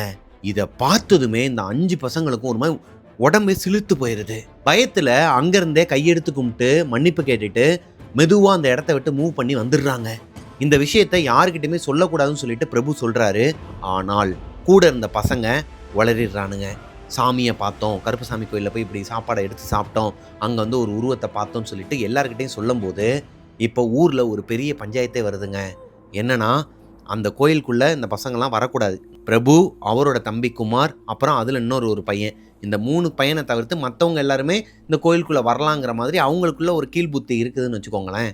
இப்போது எதனால் இந்த பசங்க இதுக்குள்ளே வந்தானுங்க, இவனுங்களுக்கு வந்து பனிஷ்மெண்ட் கொடுத்தே ஆகணும்னு சொல்லிட்டு இந்த 3 பசங்களையும், அதாவது மீதி 3 பசங்களையும் அந்த கருப்பசாமி கோயிலுக்கு ஆப்போசிட்டில் இருக்கிற ஒரு வேப்ப மரத்தில் கட்டி போட்டிருக்கிறாங்க. கயிறை வச்சு கட்டி போட்டு 3 நாளைக்கு நீங்கள் இங்கேயே தான் இருக்கணும், உங்களுக்கு சாப்பாடு தண்ணி எதுவுமே கிடையாதுங்கிற மாதிரி அந்த ஊரை சேர்ந்த நாட்டாமல் சொல்லிடுறாருங்க. ஆனால் இந்த விஷயம் ஊரை விட்டு போன பிரபுவோட அப்பாவுக்கு தெரியாது. கருப்பசாமிக்கு ஒரு நாள் முழுக்க, அதாவது காலையில் ஒரு 9 மணிக்கு இவங்களை கட்டி போட்டிருக்காங்க அப்படின்னா வெயிலில் தான் இவங்க கிடந்திருக்கிறாங்க அந்த வேப்ப மரத்தில். இப்போ ஈவினிங் ஒரு 4-4:30 மணிக்கு ஊர்க்காரங்கள்லேருந்து ஒரு 10 பேர் வந்து கயிறை அவுத்து விட்டுட்டு சரி வாங்கப்பா போகலாம் அப்படின்னு சொல்லிட்டு கூட்டு போகிறாங்க. இவங்களுக்கு ஒன்றுமே புரியலை. 3 நாள் இந்த இடத்துல வந்து கட்டி போட்டு சாப்பாடு எதுவுமே கொடுக்கக்கூடாதுன்னு சொல்லிட்டு தான் நாட்டாமல் சொல்லியிருக்கிறாரு, ஊர் தலைவர்னு சொல்லியிருக்கிறாரு. அப்படி இருக்கும் பட்சத்தில் என்னடா அவங்க திடீர்னு ஒரு மாதிரி கரிசனம் காட்டுறாங்களேன்னு சொல்லிட்டு பயந்துக்கிட்டே தான் இந்த 3 பசங்களுமே வந்திருக்கிறாங்க. அந்த ஊர்க்காரங்க பிரபு, குமார், இன்னொரு பையன், இந்த 3 பேரையும் கூப்பிட்டுக்கிட்டு வந்த இடம் சுடுகாடு. அதாவது பிரபுவோட வீட்டுக்கு கூப்பிட்டு வந்திருக்கிறாங்க. இப்போ அங்கே ஆல்ரெடி ஒரு பாடையில் ஒருத்தவரை படுக்க வச்சிருக்கிறாங்க. இப்போ தான் பிரபுக்கு ஒரு விஷயம் புரிய வருது, ஊரில் யாரோ ஒருத்தவங்க இறந்துருக்கிறாங்க. அதனால தான் இவங்க நமக்கு கரிசனம் காட்டி, அதாவது அதனால தான் இறக்கம் வந்து வேறு ஆள் இல்லை, அப்பாவும் ஊருக்கு போயிட்டாரு, நம்ம தான் அந்த வேலையை பார்த்துக்கணுங்கிற பட்சத்தில் நம்மளை வேலைக்கு தான் கூப்பிட்டு வந்திருக்கிறாங்க. இந்த வேலையை முடித்தோடனே மறுபடியும் இவங்களோட வேலையை காட்டுவாங்கன்னு சொல்லிட்டு மனசுக்குள்ளே நினச்சிக்கிட்டு மெதுவாக கிட்டக்க போய் பார்த்தா அவருக்கு ஒரு ஷாக்குங்க. அது வேற யாரும் இல்லை, பிரபுவோட அப்பா கருப்பசாமி இறந்துட்டாரு. இத பிரபுவாலையும் குமாராலையும் ஏத்துக்கவே முடியலைங்க. பயங்கரமா அந்த இடத்துல உடஞ்சி கீழே விழுந்து அழுக ஆரம்பிக்கிறாங்க. என்னாச்சோ ஏதாச்சும் தெரியாம ரொம்பவே ஒரு மாதிரி அழுதுகிட்டே இருக்கும் போது ஊர்க்காரங்கள்ல நிறைய பேர் சொல்றாங்க, ஊருக்கு அவங்க அப்பா சொந்தக்காரங்க இறந்துட்டாங்கன்னு சொல்லிட்டு பார்த்துட்டு ரிட்டர்ன் வந்துட்டு இருக்கும்போது பஸ் கிடைக்கலங்கிற பட்சத்துல ஊருக்குள்ள வழியாவே நடந்து வந்திருக்கிறாருங்க. அப்படி நடந்து வர வழியில விஷப்பாம்பு ஒன்று அவங்க அப்பாவை கடிச்சு அவங்க அப்பா ஸ்பாட் அவுட்டான், இறந்துட்டாராம். 5 மணி நேரத்துக்கு அப்புறமா தான் அந்த ஏரியா சைடு வந்த ஒருத்தவங்க, விறகு வெட்டுறவங்க, அந்த அவரோட சடலத்தை பார்த்துட்டு ஊருக்காரங்க கிட்டலாம் சொல்லி அந்த ஊருக்காரங்க இவங்களுக்கு ஃபோன் போட்டு போய் தூக்கிட்டு வந்து வச்சிருக்கிறாங்க. இப்போ எதிர்பாராத விதமா அப்பாவையும் இழந்துட்டாரு பிரபுவும் குமாரும். பிரபுவும் குமாரும் அவங்க அப்பாவுக்கு செய்ய வேண்டிய காரியத்தை அவங்களோட கையாலேயே அவங்களோட மயானத்திலேயே வச்சு பண்றாங்க. பண்ணிட்டு இருக்கும் போதே அந்த ஊர்க்காரங்க எல்லாருமே ரொம்பவே வருத்தப்படுறாங்க. ஏன்னா அம்மா இல்லாத பசங்களை அவங்க அப்பா தான் ரொம்பவே கஷ்டப்பட்டு வளர்த்தாரு. இப்போ அப்பாவும் போயிட்டாருன்னா இந்த 2 பசங்களும் என்ன பண்ணுவாங்க? 8th ஸ்டாண்டர்ட் தான் படிச்சிட்டு இருக்கிறாரு பிரபு. 4th ஸ்டாண்டர்ட் தான் படிச்சிட்டு இருக்கிறாரு குமார். இவங்க 2 பேருமே சின்ன பசங்க தான். இவங்களுக்குன்னு சொல்லிட்டு இப்ப யாருமே இல்லையே, என்ன பண்ண போறாங்கன்னு சொல்லிட்டு எல்லாருமே ரொம்பவே வருத்தப்படுறாங்க. ஆனால் ஒருத்தர் கூட அவங்களுக்கு காசு கொடுத்து உதவுறதோ, இல்ல உன்னைய நான் படிக்க வைக்கிறேன்னு சொல்றதோ, அந்த மாதிரி எந்த வார்த்தையுமே பேசலங்க. இப்போ பிரபுவும் குமாரும் அவங்களோட அப்பாவ எரிச்சிட்டு அன்னைக்கு நைட்டு, அதாவது அடுத்த நாள் காலையில எப்பயும் போல அஸ்தி எடுக்கணும். அதாவது அவங்களோட எரிஞ்சு போன அந்த சில பார்ட்ஸ்லாம் எடுப்பாங்கன்னு சொல்லிட்டு, அதை அந்த பால் ஊத்துறதுன்னு சொல்லுவாங்க இல்லையா? அதாவது இறந்து போனவங்கள எரிச்சிருவாங்க. அடுத்த நாள் காலையில போயிட்டு பால் ஊத்தணும். அது வந்து ஏதோ சம்திங் சொல்லுவாங்கங்க, ஒரு வார்த்தை எனக்கு தெரியல. தெரிஞ்சவங்க கீழே கமெண்ட்ல சொல்லுங்க. அந்த மாதிரி காலையில பண்ணலான்னு சொல்லிட்டு நைட்டு முழுக்க அந்த 2 பசங்களுக்குமே தூக்கமே வரலங்க. ஒரு வழியா 1 மணிக்கு 2 பேருமே அசந்து தூங்கிடுறாங்க. ஒரு 2, 2:30 மணி இருக்குமாங்க. திடீர்னு இப்படி ஒரு அழுகுரல் கேக்குது. பயங்கரமா யாரோ ஒருத்தவங்க வெளியே உட்காந்து அழுதுகிட்டு இருக்கிறாங்க. பிரபு டக்குன்னு பதறி அடிச்சு எந்திரிச்சு பார்த்தா பக்கத்துல குமார் இல்ல. 4 வயசு பையனோட வாய்ஸ் வெளியே கேட்கலங்க. பெரிய ஆளோட வாய்ஸ் தான் வெளியே கேட்டுக்கிட்டு இருக்குது. இப்போ பிரபுக்கு ஒரு பயம் வருதுங்க. ஏன்னா வெளியே கேட்கறது அந்த அழுகுரல் அவங்க அப்பாவோட குரல்ங்கிறது பிரபுக்கு நல்லாவே தெரியுது. அந்த இடத்துல குமாருக்கு என்ன வேலை? எதனால எந்திரிச்சு குமார் வெளியே போனான்? பயந்துக்கிட்டு இன்னொரு பக்கம் கோபமும் இருக்குது குமார் மேலே. என்னை எழுப்பாமல் எதுக்கு அவன் வெளியே போனாங்கிற அந்த ஒரு கோபமும் இருக்குது. இப்போ வெளியே எந்திரிச்சு போய் பார்த்தா அவங்க அப்பா எரிஞ்சு போய் அந்த எரிச்சிருப்பாங்க இல்லையா, அந்த மேடைக்கு மேலே எந்திரிச்சு உட்காந்து அழுதுகிட்டு இருக்கிறாராங்க. அதாவது அவர் மேலே ஃபுல்லாகவே கங்கு, அதாவது அவர் மேலே ஃபுல்லாகவே நெருப்பு. அந்த எரிஞ்சு போய் அணையிறதுக்கு முன்னாடி ஒரு மாதிரி கங்கோடு இருந்தாங்கன்னா எப்படி இருப்பாங்க, அந்த மாதிரி அவங்க அப்பா உட்காந்து தலையில் அடித்து அடித்து அழுதுகிட்டு இருக்கிறாராங்க. பக்கத்துலேயே அவங்க தம்பி குமார் நின்றுட்டு இருக்கிறான். ஆனால் அழுகவும் இல்லை, அவங்க அப்பா கிட்ட பேசவும் இல்லை. ஒரு மாதிரி உறைஞ்சி போய் அவங்க அப்பாவே பார்த்த மாதிரி கண்ணுலாம் கலங்கி போய் நின்றுட்டு இருக்கிறான் 4th ஸ்டாண்டர்ட் படிக்கிற அந்த சின்ன பையன். இப்போ பிரபு வேமா ஓடி போயிட்டு அவங்க அப்பாவை பார்க்குறாரு. இவரோட கண்ணுக்குமே அவங்க அப்பா தெரிகிறாரு. ஆனால் எதுவுமே பேசலை. டக்குன்னு அவங்க தம்பியை பிடிச்சி இழுக்கிறாரு. வாடா உள்ளே வாடா, இங்கே நிற்கக்கூடாதுடா, வாடா உள்ளே போகலான்டான்னு சொல்லிட்டு கூப்பிட்டா கொஞ்சம் கூட அசையவே இல்லையாங்க. அந்த பையன் வந்து ஸ்லீப்பிங் பேரலைஸ் ஆன மாதிரி அப்படியே கை கால்லாம் உறைஞ்சி போய் ஒரே இடத்துல ஆணி அடித்த மாதிரி நின்றுட்டு இருந்திருக்கிறான். இப்போது மனசில் அவங்க அப்பாவையே நினச்சிக்கிட்டு அவங்க அப்பாவையும் கையெடுத்து கும்பிட்டுட்டு அந்த பையனை ஓங்கி ஒரு இழுக்கிறாரு. அந்த பையன் கீழே விழுந்திருக்கிறான். இப்போ அந்த பையனை வம்படியாக கையில் தூக்கிக்கிட்டு வேமா அவங்களோட பாயில் போய் படுக்க வச்சுட்டு அவங்களோட குலதெய்வம் திருநீரை எடுத்து பிரபு பூசுறாரு. அப்படியுமே அந்த பையனுக்கு சரி ஆகலைங்க. அந்த பையனுக்கு ஒரு மாதிரி ஃபிக்ஸ் வந்த மாதிரி ஆகுதுங்க. என்ன பண்ணுறதுன்னு தெரியாமல் யோசிச்சுட்டு இருக்கப்பதான் மேலே இருக்கிற அந்த ட்ரங்க் பெட்டிக்குள்ளே அவங்க அப்பா ஆல்ரெடி இந்த பையனுக்கு ஒரு கருப்பு கயிறு கட்டினாரு. அதில் இன்னொரு கயிறும் இருக்குது இல்லையா, வேமா மேலே ஏறி அந்த ஃபோட்டோவை எடுத்து அதுக்கு பின்னாடி இருக்கிற கருப்பு கயிறை எடுத்து இவரோட காலில் கட்டிடுறாருங்க. கட்டினதுக்கு அப்புறமா தான் அந்த பையன் ரிலாக்ஸாக ஒரு மாதிரி அமைதியாகி அழுதுகிட்டே தூங்கிட்டானாம். அதாவது மயங்கிட்டானாம். இப்போ பிரபுக்கு அன்னைக்கு நைட்டு முழுக்க தூக்கமே இல்லைங்க. ஏன்னா பிரபுவோட அப்பா இன்னுமே வெளியே உட்காந்து அழுதுகிட்டு தான் இருக்கிறாரு அந்த மயானத்தில். இப்போ பிரபுக்கு ஒரு கட்டத்துக்கு மேலே மனசு கேட்காம எந்திரிச்சு வெளியே போயிருக்கிறாருங்க. தம்பியை தூங்க வச்சுட்டு வெளியே போயிருக்கிறாரு. வெளியே போய் பார்க்கும்போது அவங்க அப்பா இல்லை. அந்த இடமே ஒரு மாதிரி எரிஞ்சு அணைஞ்சிருச்சான். இருந்தாலும் இவர் போய் நின்றுக்கிட்டு, அப்பா உங்களுக்கு என்ன ஆச்சு ஏதாச்சுலாம் எனக்கு தெரிலப்பா, நீங்கள் உயிரோடு இருக்கும்போது எனக்கு உங்களோட அருமை தெரியலை. இப்போ நீங்கள் இறந்ததுக்கப்புறமா தம்பியை நான் எப்படி படிக்க வைக்க போகிறேன், நான் எப்படி படிக்க போகிறேன், நான் எங்களோட வாழ்க்கையை நினச்சாலே ரொம்ப கஷ்டமாக இருக்குப்பா, ரொம்பவே பயமாக இருக்குப்பா, எனக்கு இன்னும் அந்த ஏஜ் வரலப்பா அப்படிங்கிற மாதிரி அழுதுகிட்டே அங்கேயே படுத்து தூங்கிட்டாராங்க. அவங்க அப்பா எரிஞ்சிட்டு இருக்கிற இடத்துக்கு பக்கத்துலேயே படுத்து தூங்கிட்டாராம். அடுத்த நாள் காலையில் பிரபுவா அவரோட தம்பி குமார் தான் வந்து எழுப்புறாரு. எழுப்பிட்டு காஃபிலாம் கொடுத்துட்டு, வானே ஒன்றும் பிரச்சனை இல்லை, நம்ம பார்த்துக்கலாம், நம்ம 2 பேருமே பார்த்துக்கலாம்னு சொல்லிட்டு அந்த சின்ன பையன் சொல்லும்போது இவருக்குள்ள ஒரு இனம் புரியாத ஒரு நம்பிக்கை வருதுங்க. இவனே இவ்வளோ ஸ்ட்ராங்காக இருக்கிறான், அப்போ அண்ணனா நம்ம எவ்வளோ ஸ்ட்ராங்காக இருக்கணும், அவனை நம்ம தான் பார்த்துக்கணும், நம்ம படிக்கலைனாலும் பரவாயில்ல, அப்பாவோட இந்த தொழிலை பார்த்துட்டு அவனுக்கு நல்ல ஒரு படிப்பை கொடுக்கணும், அப்பா ஆசைப்பட்ட மாதிரி ஒன்று அவனை டாக்டர் ஆக்கணும், அப்படி இல்லைனா ஆம்புலன்ஸ் டிரைவராக ஆக்கிடணும் அப்படிங்கிற ஒரு கொள்கையை மனசில் எடுத்துக்கிறாருங்க. இந்த டைமில் அவங்க ரொம்பவே கஷ்டப்பட்டுருக்கிறாங்க. இவங்களுக்கு இந்த வெட்டியா வேலைங்கிறது என்னதான் பரம்பரை தொழிலாகவே இருந்தாலும் அந்த அளவுக்கு இவங்க அப்பா இவங்க 2 பேரையும் பக்கத்தில் சேர்த்துக்க மாட்டாராம். சின்ன சின்ன ஒர்க்காக தான் அவங்களுக்கு கொடுத்துட்டு இருந்திருக்கிறாரு. இப்போ மொத்த வேலையுமே இந்த 2 பசங்க தான் பார்க்க வேண்டிய சூழ்நிலை வருது. அடுத்து ஒரு 3 வருஷம் போகுதுங்க. இப்போது 8th ஸ்டாண்டர்டோட பிரபு படிக்கிறத நிப்பாட்டிட்டாரு. ஆனால் அவரோட தம்பியை படிக்க வச்சுட்டு இருக்கிறாரு. அவர் 7th ஸ்டாண்டர்ட் படிக்கிறாரு குமார். இந்த டைம்ல குமார் ஒரு நாள் ஸ்கூலுக்கு போயிட்டு ரிட்டர்ன் வந்துட்டு இருக்கும்போது எப்பவுமே அவங்களோட ஃப்ரெண்ட்ஸோட ஸ்கூல் முடிஞ்சோடனே நேராக வீட்டுக்கு வராம வெளியே போயிட்டு இந்த 7 ஸ்டோன் சொல்லுவாங்க இல்லையா, உங்களுக்கு நிறைய பேர் தெரிஞ்சிருக்கும்னு நினைக்கிறேன். அந்த மாதிரி கேம்லாம் வெளியே போய் பசங்களோட விளாண்டுட்டு தான் வீட்டுக்கே வரது. அந்த மாதிரி அவர் விளாண்டுட்டு வீட்டுக்கு வரும்போது பசங்க எல்லாருமே போயிட்டாங்க. அவருக்குன்னு சொல்லிட்டு ஒரு சைக்கிள் இருக்கு. வந்துட்டு இருக்கும்போது வயல்வெளிக்கு பக்கத்துல ஒரு கார் நிக்குதுங்க. ஒரு காஸ்ட்லியான கார் நிக்குது அவங்களோட ஊர்ல, கிராமத்துல. கார்ல யாருமே இல்ல. இவருக்கு ஏதோ ஒரு மாதிரி மனசுக்கு தோணி இருக்குதுங்க. ஏதோ தப்பா இருக்கேன்னு சொல்லிட்டு சைக்கிளை நிப்பாட்டிட்டு அந்த கார் பக்கத்துல பாக்குறாரு, யாருமே இல்ல. வயல்வெளிக்குள்ள பாக்குறாரு, அங்கேயுமே யாருமே இல்ல. ஏதோ ஒரு இன்ஸ்டிங்ஸ் அவருக்கு தப்பா இருக்கு, என்னமோ தப்பா இருக்குன்னு சொல்லிட்டு அந்த வயல்வெளிக்குள்ள போறாரு. வயல்வெளிக்குள்ள நடந்து போகும்போது உள்ள ஒருத்தவங்க பாம்பு கடிச்சு சாக போற ரேஞ்சில காப்பாத்துங்க காப்பாத்துங்கன்னு சொல்லிட்டு கத்திக்கிட்டு இருக்காங்க. இப்ப குமார் என்ன பண்றாருன்னா, அந்த ரோட்லயே பின்னாடியே வந்துட்டு இருக்கிற அவங்களோட ஃப்ரெண்ட்ஸையும் நிப்பாட்டி 2 பேரை கூப்பிட்டு இந்த அம்மாவை காப்பாத்தி ஹாஸ்பிட்டல் கூட்டு போறாரு. ஹாஸ்பிட்டல் கூட்டு போனதுக்கு அப்புறமா அந்த அம்மாவோட ஹஸ்பண்ட் இருப்பாங்க இல்லையா, அவங்க அந்த கவர்மெண்ட் ஹாஸ்பிட்டலுக்கு வந்துட்டு என்னாச்சு என்னாச்சுன்னு சொல்லி கேட்கும்போது இந்த பையன் தான் சொல்றாரு, இந்த மாதிரி அவங்க பாவம் வயல்வெளியில பாம்பு கடிச்சு சாகுறதுக்கு கிடந்தாங்க, நான் வந்து காப்பாத்துறதுக்கு கூட்டு வந்தேன், காப்பாத்தியாச்சு அப்படிங்கிற மாதிரி சொல்லும்போது இப்போ அந்த அம்மாக்கு இந்த பையன் மேல ரொம்பவே ஒரு மாதிரி ஒரு அன்பு வந்துருதுங்க. ஆக்சுவலி அவங்க யாருன்னு பார்த்தீங்கன்னா, ஹஸ்பண்ட் அண்ட் ஒய்ஃப் 2 பேருமே பெரிய பிசினஸ்மேன்ஸாங்க. அவங்க பெங்களூர்ல தான் இருக்கிறாங்க. அவங்களோட சொந்த ஊர்னா இதுதான். அதாவது அவங்களோட ஹஸ்பண்டோட சொந்த ஊர்னா இந்த கிராமம் தான். வீட்டுக்கு வந்திருக்கிறாங்க ரொம்ப வருஷத்துக்கு அப்புறமா. ஊரை சுத்தி பார்க்கலாம்னு சொல்லிட்டு அவங்களோட இடத்துல போயிட்டு ஃபோட்டோ எடுத்துட்டு இருக்கும்போது தான் அந்த அம்மாவ பாம்பு கடிச்சிருச்சு.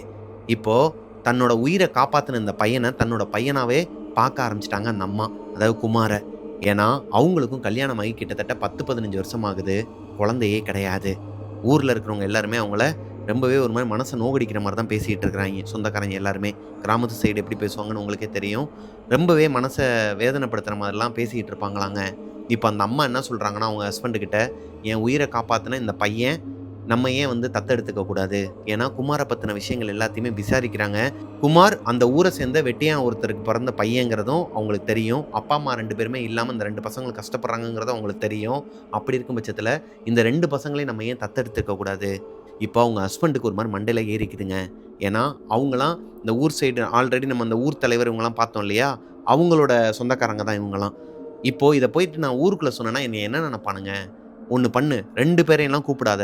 ஒருத்தன மட்டும் கூப்பிட்டுக்கோ. குமார மட்டும் கூப்பிட்டுக்கோ. பெங்களூர்லேருந்து இப்போ ஃபுல்லாவே ஷிஃப்ட் ஆகி கனடாக்கு போப்போறாங்க. அங்க குடியுரிமை வாங்கி அங்கேயே ஸ்டே பண்ற மாரி தான் பார்த்துட்டு இருக்கிறாங்க. அப்படி இருக்கும் பட்சத்தில குமார வேணா நம்ம தத்தெடுத்துக்கலாம். அவன வேணா நம்ம பையனா ஏத்துக்கிட்டு நம்ம அங்க கூட்டு போயிரலாம். அதிலயுமே எனக்கு உடன்பாடு இல்ல. நீ வந்து ஆசைப்படுற உன் உயிர காப்பாத்திட்டாங்கிறதுக்காண்டி தான் அவனுக்கு இந்த ஆஃபரு. மத்தபடி நான்லாம் பையனாலாம் ஏத்துக்க மாட்டேன். நீ வேணா பையனா ஏத்துக்கோ அப்படிங்கிற மாரிலாம் சொல்லி ஓகேன்னு சொல்லிடுறாங்க. இப்போ இந்த விஷயத்த பிரபு கிட்ட போய் பேசுறாங்க. இந்த மாரி உங்களோட பையன் வந்து காப்பாத்திருக்கிறான். நாங்க வந்து ஒரு முடிவு எடுத்திருக்கிறோம். நீ என்ன சொல்ற? உன்னையெல்லாம் கூட்டு மாட்டோம். உனக்கு எந்த காசும் குடுக்க மாட்டேன் அப்படி ரொம்பவே ஹார்ஷாவே பேசுறாரு. இப்ப பிரபுக்கு செம்ம சந்தோஷங்க. ஏன்னா தான் தான் நல்லா இல்ல. தன்னோட தம்பிக்கு வந்து ஒரு ஆஃபர் வந்திருக்குது. பணக்காரங்க கனடாக்கு கூட்டு போறாங்க. படிக்க வைக்கிறாங்க. அவன டாக்டர் ஆக்குறாங்கன்னு சொல்றாங்க. அவன டாக்டர் ஆக்கிருவாங்க. அப்பா கனவு கண்ட மாதிரியே குடும்பத்திலருந்து ஒருத்தன் வெளிய போய் இப்ப டாக்டர் ஆக போறாங்கிற அந்த ஒரு சந்தோஷத்துல ஓகேன்னு சொல்லிடுறாருங்க. ஓகேன்னு சொல்லி அனுப்புனதுக்கு அப்புறமா குமார் கிட்ட அன்னைக்கு நைட் உட்காந்து பிரபு எடுத்து சொல்றாரு. இந்த மாதிரி அவங்க கனடாக்கு போறாங்கடா. இனிமேல் நீ அவங்க வீட்டு பிள்ளை அப்படிங்கிற மாதிரி சொல்லும்போது ரொம்பவே அழுது அடிக்க ஆரம்பிக்கிறாரு. யாரை கேட்டு ஓகே சொன்ன? எனக்கு நீ தான் முக்கியம். அப்பா அம்மா இல்லாமல் நீ எப்படி கஷ்டப்பட்ட என்னைய வளர்த்ததுக்கு? இப்போ நானும் உன்னை விட்டுட்டு போயிட்டேன்னு நீ என்னடா பண்ணுவ? இல்லைடா இப்பயும் சொல்கிறேன், என்னால் கண்டிப்பாக உன்னை படிக்க வைக்க முடியாது. இந்த தொழில் பார்த்துக்கிட்டு நமக்கு வெளியவும் ஒரு அந்தஸ்து இல்லாமல் மரியாதை இல்லாமல் நம்மளால் மேலேயே வர முடியாது. கடவுளோட ஒரு அருளாலையும் நம்ம அப்பா அம்மாவோட ஒரு ஆசீர்வாதத்தினால உனக்கு இந்த மாதிரி ஒரு விஷயமே கிடைச்சிருக்குது. இதை நீ பயன்படுத்தலைன்னா நீ ஒரு முட்டாள் தான்.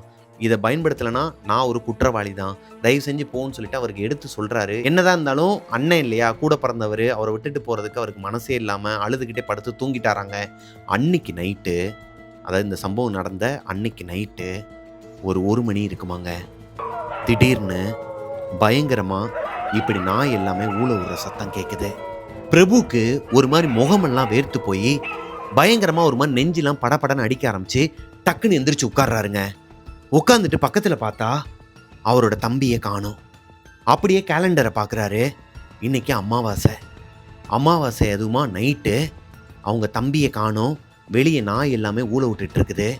அவங்க அப்பாவுக்கு நடந்த அந்த சம்பவம் பிரபுக்கு ஞாபகத்துக்கு வருதுங்க.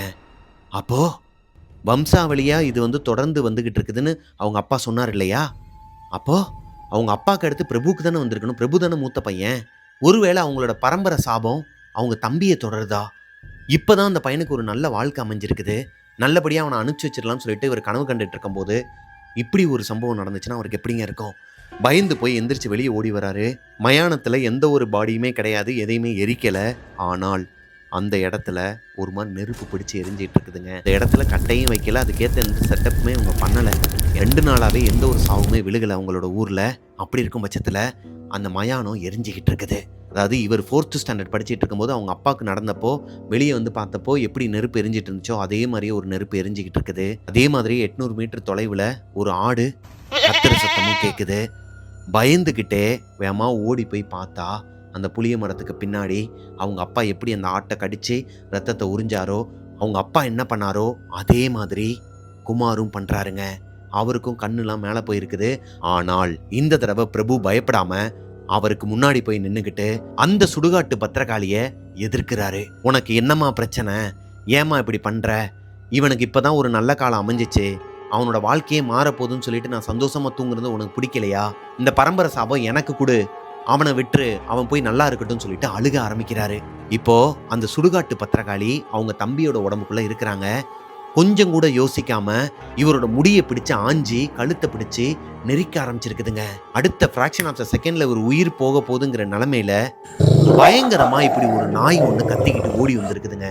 பிளாக் கலர்ல ஒரு ஆள் உயரத்துக்கு. இந்த நாயை ஆல்ரெடி இவங்க ஒரு இடத்துல பார்த்துருக்குறாங்க. அதுதான் அந்த கருப்பண்ணசாமி கோயில்ல அந்த கருப்பண்ணசாமி சாப்பிட்டுட்டு இருக்கும்போது பக்கத்துல உட்காந்து இருந்துச்சு இல்லையா, அந்த கருப்பு கலர் நாய் எங்கிருந்தோ அவ்வளோ ஃபாஸ்டா ஓடி வந்து ஒரு கொலை தாங்க குலைச்சிருக்குது. இவர் கழுத்துல இருந்து அந்த காட்டு பத்திரக்காளி கையை எடுத்துட்டு அந்த நாயை பார்த்து முறைச்சு ஒரு மாதிரி கத்த ஆரம்பிக்குது. இந்த நேரம் பார்த்து பயங்கரமா சலங்க சத்தம் கேக்குது. சுருட்டு ஸ்மெல் பயங்கரமா அடிக்க ஆரம்பிக்குது. ஒரு 200 மீட்டர் டிஸ்டன்ஸ்ல யாரோ ஒருத்தவங்க வேகமா ஓடி வராங்க, பயங்கரமா கத்திக்கிட்டு.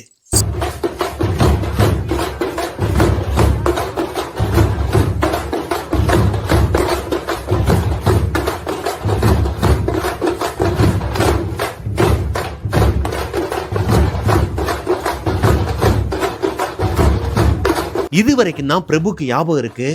கொஞ்சம் கொஞ்சமா அவரோட கண்ணு மூட ஆரம்பிச்சிருதுங்க. அவர் கண் முழிச்சு பார்க்கும்போது பதறி அடிச்சு அவங்களோட வீட்டுல இருந்து தான் எந்திரிக்கிறாரு. கனவு வேர்த்து கொட்டி ஒரு மாதிரி நெஞ்செல்லாம் படபடன்னு வந்து பக்கத்துல பாக்குறாரு, தம்பி இல்ல. பயந்து போய் வெளியே எந்திரிச்சு ஓடி வந்து பார்த்தா அவங்க தம்பி குமார் அந்த புளிய மரத்துக்கு அடியில தான் மயக்கம் போட்டு கிடக்குறான். என்னாச்சு ஏதாச்சுன்னு சொல்லிட்டு அந்த பையனை தூக்கும் போது அவன் வாய் ஃபுல்லாவே ரத்தம். ஒண்ணுமே புரியலைங்க.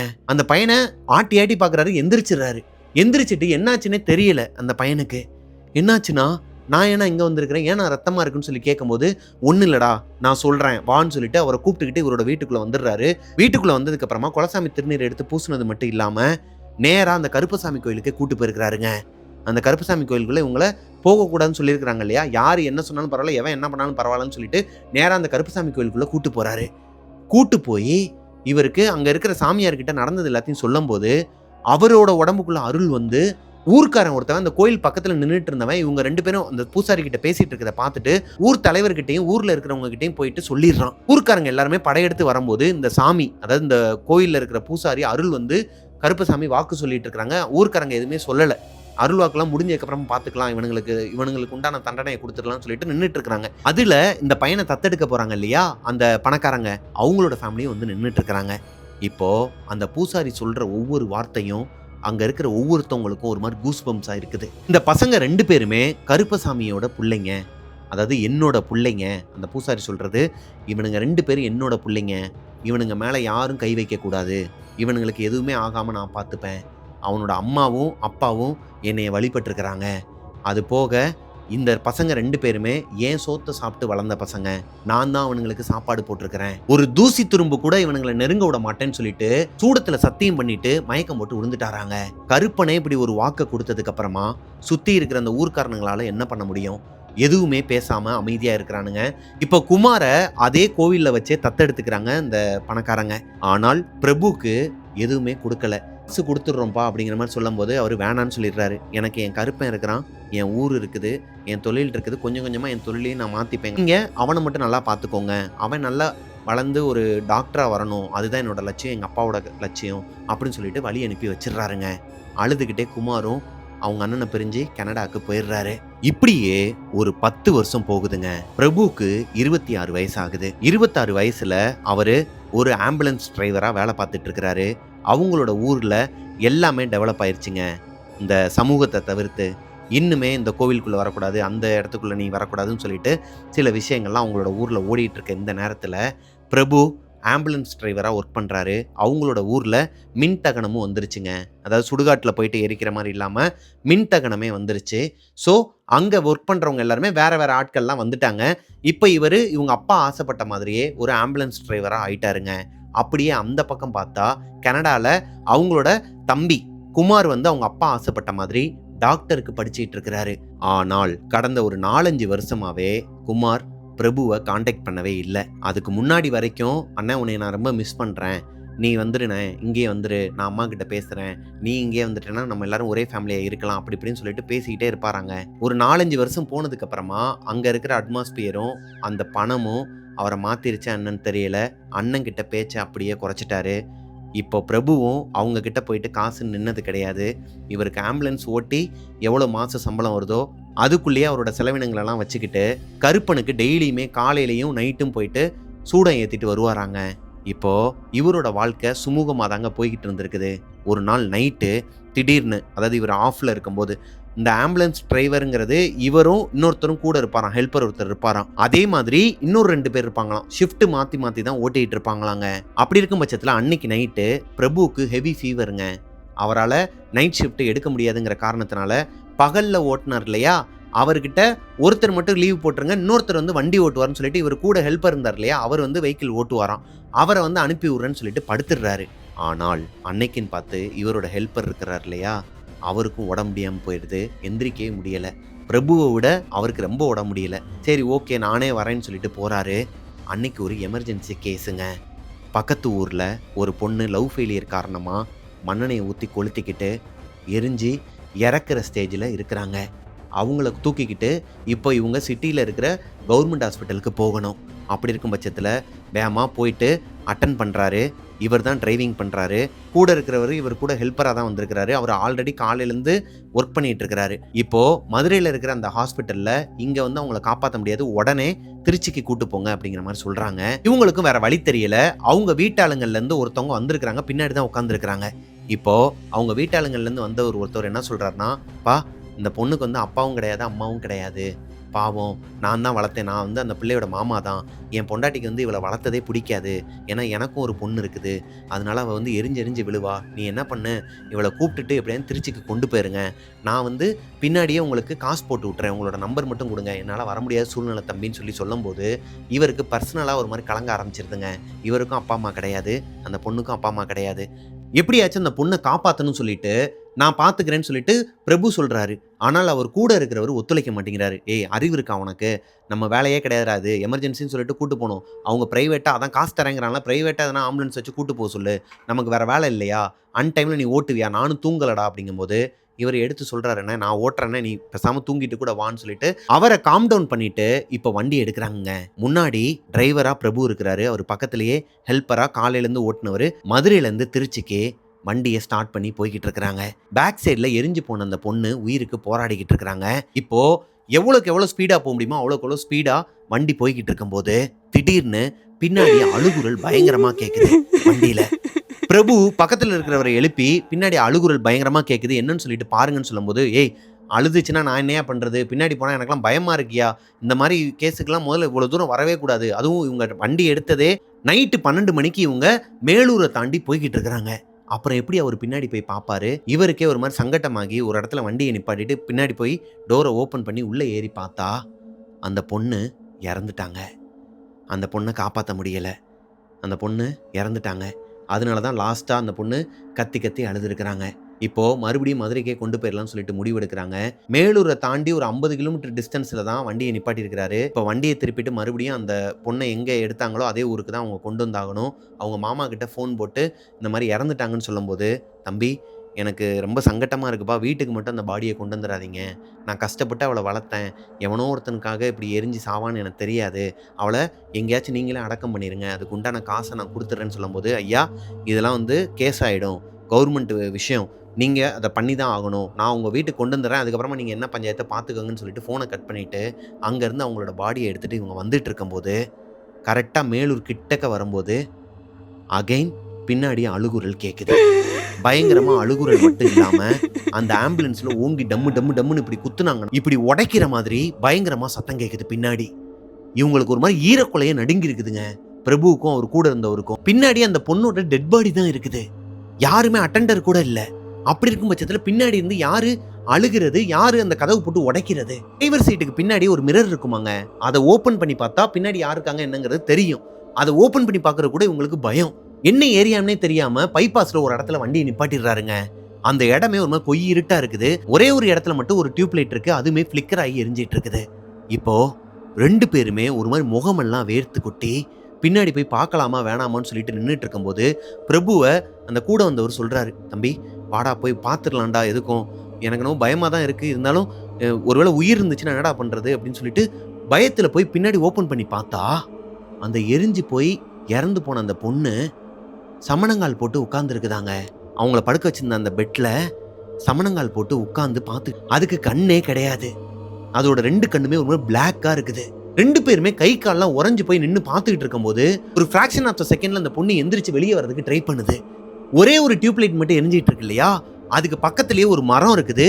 அது பக்கத்துல சில இந்த திருநீர் குங்குமத்தெல்லாம் கொட்டி வச்சிருக்கிற மாதிரி ஏதோ ஒரு சாமி கோயில் மாதிரி தான் இருக்குது. ஆனா அந்த இடத்துல லைட் இல்ல, தீபமும் ஏத்தல. இந்த இடத்துல வேமா ஓடி போகும்போது கால் தடிக்கு கீழே விழுந்துடுறாங்க 2 பேருமே. பிரபு கீழே விழுந்து மயக்கம் அடைஞ்சிடுறாரு. இந்த நேரம் பார்த்து பிரபு கூட அசிஸ்டண்டா இருந்தார் இல்லையா, அவரு ஒரு மாதிரி அழுதுகிட்டே வேணாம் வேணாம்னு சொல்ல கேட்காம அந்த பொண்ணு அவர் கிட்டக்க வந்து அவரோட கழுத்தை பிடிச்சு தூக்குதுங்க. ஒரு ஃபிராக்ஷன் ஆஃப் த செகண்ட்ல அவர் இறந்துருவார்னு நினைக்கும் போது சுருட்டு ஸ்மெல் வருது. பின்னாடி யாரோ ஒருத்தவங்க நிக்கிறாங்க. இந்த பொண்ணோட ஆத்மா இருக்கு இல்லையா, அவரோட கழுத்துல இருந்து கையை எடுத்தது மட்டும் இல்லாம பயந்து போய் கையை எடுத்து கும்பிடுது. கையை எடுத்து கும்பிட்டு அழுகுது. பிரபுவோட அசிஸ்டன்ட் பின்னாடி திரும்பி பார்த்தா பிரபு பக்கத்துல இருந்த ஒரு கோவில், நான் சொன்னேன் இல்லையா இருட்டா இருந்துச்சுன்னு சொல்லிட்டு குங்குமம்லாம் கொட்டி கிடக்குன்னு, அது ஒரு கருப்பசாமி கோயில். அங்க இருந்த ஒரு அருவாளை கையில வச்சுக்கிட்டு ஒரு மாதிரி கண்ணுலாம் பயங்கரமா ரெட்டா பாக்குறதுக்கே வேற ஒரு ஆள் மாதிரி வாயில சுருட்ட வச்சுக்கிட்டு புகையா விட்டுக்கிட்டு இடி மின்னல் சத்தத்தோட பயங்கரமா நின்றுட்டு இருக்கிறாரு பிரபு. இத பார்த்தனையுமே பிரபுவோட அசிஸ்டன்ட்டுக்கே ஒண்ணுமே புரியல. கையெடுத்து கும்பிட்டு அவரோட காலில் விழுந்து, என்னை மன்னிச்சிருங்க ஐயா, நான் தான் வந்து இவளை ஏமாத்திட்டேன், இவளை இந்த மாதிரி இறந்து போவாங்கிறது எனக்கு தெரியாது, இவ இந்த மாதிரி ஒரு முடிவு எடுப்பான்னு தெரிஞ்சிருந்தா நான் இதை சொல்லியிருக்கவே மாட்டேன், என்னோட சொந்தக்கார பொண்ணுக்கு பதிலாக நான் இவளை தான் நான் கல்யாணம் பண்ணியிருப்பேன், எங்கள் வீட்லையும் சொல்லியிருப்பேன்னு சொல்லிட்டு மனசு விட்டு அழுக ஆரம்பிச்சோன்னையும் அந்த பொண்ணோட ஆத்மாவும் அழுதுட்டே அந்த இடத்த விட்டு மறைஞ்சிருதுங்க. ஆக்சுவலி அந்த பொண்ணு லவ் பண்ணதே இவர் கூட வந்து அந்த அசிஸ்டன்ட் பையனை தான். இவர் தான் இல்ல எங்க வீட்டில் ஒத்துக்க மாட்டாங்க, ஜாதி பார்ப்பாங்க அப்படி இப்படின்னு சொல்லி அந்த பொண்ணை கலட்டி விட்டுருக்காருங்க. அதனாலதான் அந்த பொண்ணு மனசு கேட்காம சூசைட் தாட் வந்து மண்ணெண்ணெய் ஊற்றி எரிஞ்சிருக்கிறாங்க. எதர்ச்சியா இவங்களே அந்த வீட்டுக்கு ஆம்புலன்ஸ் டிரைவரா போகும்போது அந்த அண்ணன் பயந்துருக்கிறாரு ஆல்ரெடி. அதனாலதான் அவரு திருச்சிக்கும் போக மாட்டேன், வேற யாரையாச்சும் ஏற்றி விட்டுறலாம்டான்னு சொல்லிட்டு சமாளிச்சிருக்கிறாரு. அப்போ பிரபு தான் வாண்டடா அப்பா அம்மா இல்லாத பொண்ணுன்னு சொல்லிட்டு இறக்கப்பட்டு கூட்டு போயிருக்கிறாரு. இதுதான் அங்க நடந்திருக்குதுங்க. இப்போ பிரபுவோட உடம்புல இருக்கிற அந்த கருப்பு சாமியும் போயிடுறாரு. அந்த அண்ணனும் தன்னோட தப்ப உணர்ந்துடுறாரு. உணர்ந்தும் பிரயோஜனம் கிடையாது, அந்த பொண்ணு இறந்துட்டாங்க. இப்போ பிரபுவை ஆம்புலன்ஸ்ல தூக்கி போட்டுட்டு அந்த அசிஸ்டன்ட் அண்ணன் வண்டியை ஸ்டார்ட் பண்ணி அந்த பொண்ணோட வீட்டுக்கு போயிட்டு அந்த பொண்ணுக்கு உண்டான எல்லா சடங்கையுமே அவர் தான் பண்றாரு. அந்த பொண்ணுகிட்ட ரொம்பவே கையெடுத்து கும்பிட்டுட்டு அதுக்கப்புறம் அவர் கல்யாணமே பண்ணிக்கல, அவங்களோட அத்தை பொண்ணையும் வேணான்னு சொல்லிடுறாரு. வீட்டில் இந்த பொண்ணை லவ் பண்ணதாகவும் அதுக்காக தான் இவர் சூசைட் பண்ணிக்கிட்டா அப்படிங்கிறதையும் வீட்டில் சொல்லிடுறாரு. அடுத்து எல்லாமே ஸ்மூத்தாக தான் போய்கிட்டு இருக்குது. ஒரு நாள் நைட்டு பிரபுக்கு ஒரு கால் வருது கனடால இருந்து. அவர் அட்டன் பண்ணி பேசும்போதே அவருக்கு கை கால்லாம் ஒரு மாதிரி உதட்டம் கொடுத்து திரும்பி அவரோட அப்பா அம்மாவோட போட்டோவை பார்க்குறாரு.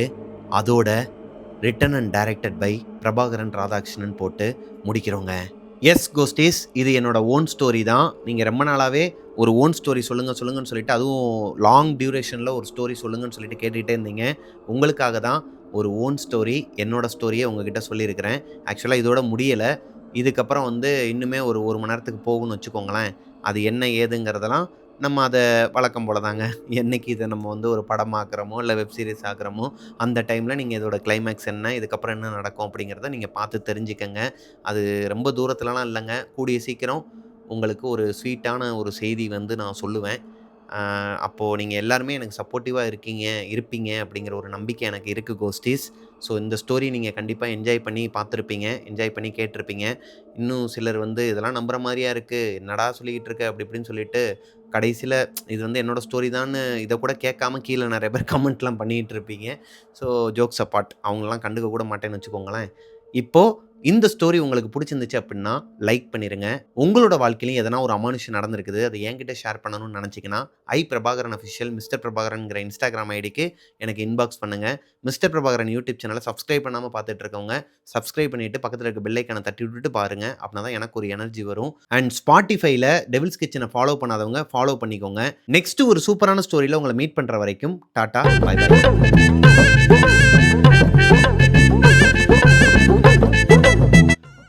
கமெண்ட் செக்ஷனுக்கு உங்களை அன்புடன் வரவேற்கிறேன். கமெண்ட் செக்ஷன்ல நெறைய பேர் வந்து இப்போ ஸ்டார்ட்டிங்ல ஒரு ஒன்லைனுக்கு எப்படி வெயிட் பண்றீங்களோ, அதே மாதிரி லாஸ்ட்ல வந்து ஒண்ணு ப்ளூப்பர்ஸ் இருக்கும். இல்லன்னா கமெண்ட் செக்ஷன்ல இருக்கும்னு சொல்லிட்டு நெறைய பேர் வெயிட் பண்ணுவீங்கன்னு தெரியும். அவங்களுக்கான நேரம் தான் கோஸ்டீஸ் இது. நெறைய பேர் வந்து கமெண்ட் பண்ணியிருக்கீங்க. அதுல ஒருத்தர் வந்து நான் குறிப்பிட்டு சொல்லணும். இலங்கையில இருந்து நிப்ராஸ்ங்கிற ஒரு தம்பின்னு நெனைக்கிறேன். ஆமா, அண்ணன் தான் கூப்பிடுறாப்படி. நிப்ராஸ்ங்கிற அந்த தம்பி வந்து எப்பயுமே மெசேஜ் பண்ணிருவாரு. அதாவது எப்பயுமே கமெண்ட் பண்ணிருவாரு. அவர் என்ன போட்டிருக்கிறாருன்னா, போன வீடியோல "வந்துட்டாருய்யா வந்துட்டாரு. யாரெல்லாம் நம்ம பிரபா அண்ணா கதைய கேட்க ஆவலா இருக்கீங்க நண்பர்களே. வெளியில நல்ல மழை பெஞ்சிட்டு இருக்கு. இந்த நேரம் பிரபா அண்ணாவோட பேய் கதைய கேட்கறது ரொம்ப சூப்பரா இருக்கு. எங்க குடும்ப சங்கம் கதைய கேட்கறதுக்கு ஒண்ணு கூடிட்டோம்." ஓ! அவங்க குடும்பம் சங்கமா. அதாவது அவங்க குடும்பத்தோட சங்கமா சேர்ந்து கதைய கேட்க ஸ்டார்ட் பண்ணிட்டாங்க. இதே நிப்ராஸ் தம்பி தான் அதுக்கு முந்தின வீடியோல வந்து ஒரு கமெண்ட் பண்ணியிருந்தாரு. "அண்ணே குடும்பமா சீரியல் பார்த்து கேள்விப்பட்டிருப்பீங்க. குடும்பமா பேய் வீடியோ பார்த்து கேள்விப்பட்டிருக்கீங்களா? எங்க குடும்பம் பேய் குடும்பம்ண்ணே" அப்படிங்கிற மாரிலாம் போட்டிருந்தாரு. தேங்க் யூ தம்பி நிப்ராஸ். உங்களுக்கும் உங்களோட ஃபேமிலிக்கும் என்னோட மனமார்ந்த, நெஞ்சார்ந்த நன்றி. ஏன்னா, ஃபேமிலியா உட்கார்ந்து ஆதரவு குடுக்குறதுங்கிறது உண்மையே ஒரு பெரிய வரம் தான். தேங்க் யூ தம்பி. அவருன்னு இல்ல, நெறைய பேர் இந்த மாரி பண்ணிட்டு இருக்கீங்க. உங்க எல்லாருக்குமே என்னோட நெஞ்சார்ந்த நன்றிகள். நெக்ஸ்ட் பரதன் தமிழரசன் சொல்லிட்டு எப்பவுமே அவருமே கமெண்ட் பண்ணுவாரு. அவர் என்ன போட்டிருக்கிறாருன்னா, மே 17 என்னோட சித்தப்பா பையன் ஹரிக்கு பர்த்டே. மே 17 ஹரி தம்பிக்கு வந்து பர்த்டேவாம். ஹேப்பி பர்த்டேப்பா தம்பி ஹரி. நெக்ஸ்ட் வந்து ரேஷ்மிங்கிற பொண்ணுக்கு மே 20 வந்து பர்த்டேயாங்க. விஷ் பண்ணுங்க அண்ணான்னு போட்டிருக்கிறாங்க. ஹாய்மா ரேஷ்மி. அட்வான்ஸ் ஹேப்பி பர்த்டேமா. மே 23 மகேஸ்வரிங்கிற பொண்ணுக்கும் பர்த்டே வருது. அவங்களுக்குமே அட்வான்ஸ் ஹேப்பி பர்த்டேமா மகேஸ்வரி. நெக்ஸ்ட் மனோஜ்ங்கிறவரு ஒரு பெரிய கமெண்ட் போட்டிருக்கிறாருங்க. அண்ணா என் நேம் காளீஸ்வரி. ஓ! காளீஸ்வரிங்கிற பொண்ணு அவரோட ஐடியிலேருந்து போட்டிருக்கிறாங்க. எனக்கு மே 17 பர்த்டே அண்ணா. போன 3 வீடியோஸ்க்கு முன்னாடியே கமெண்ட் பண்ணியிருந்தேன். ஆனா நீங்க என் நேம் சொல்லல. It's okay Anna. அண்ட் உங்க வீடியோ எல்லாம் நான் பார்ப்பேன். மோஸ்ட்டா கிச்சன்ல குக் பண்ணும்போது கேட்டுட்டே குக் பண்ணுவேன். ரொம்ப பயமா இருக்கும். குக் பண்ணும்போது நீங்க வந்து பேய் வீடியோ கேட்கறது நெறைய பேர் கமெண்ட்ல போடுறீங்க இல்லையா? என்னால கூட இருந்து கேட்கும்போதே பயமா இருக்குன்னு சொல்லிட்டு பாதியிலேயே ஓடிருவேன்.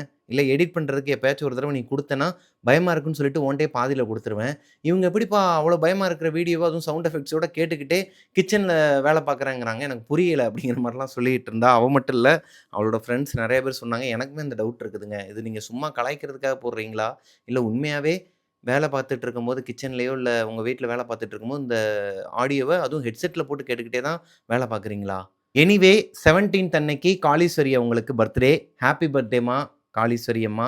லூனு மரியம் அப்படிங்கிற தங்கச்சி, அண்ணே நான் கேரளா. என்னோட பொண்ணுக்கு 4 இயர் ஆவுது. மே 18 பர்த்டே. ஒரு விஷ் பண்ணுங்க அண்ணா மை பொண்ணுக்கு. அவங்களோட நேம் எதுவுமே மென்ஷன் பண்ணல. Advance happy பர்த்டேம்மா.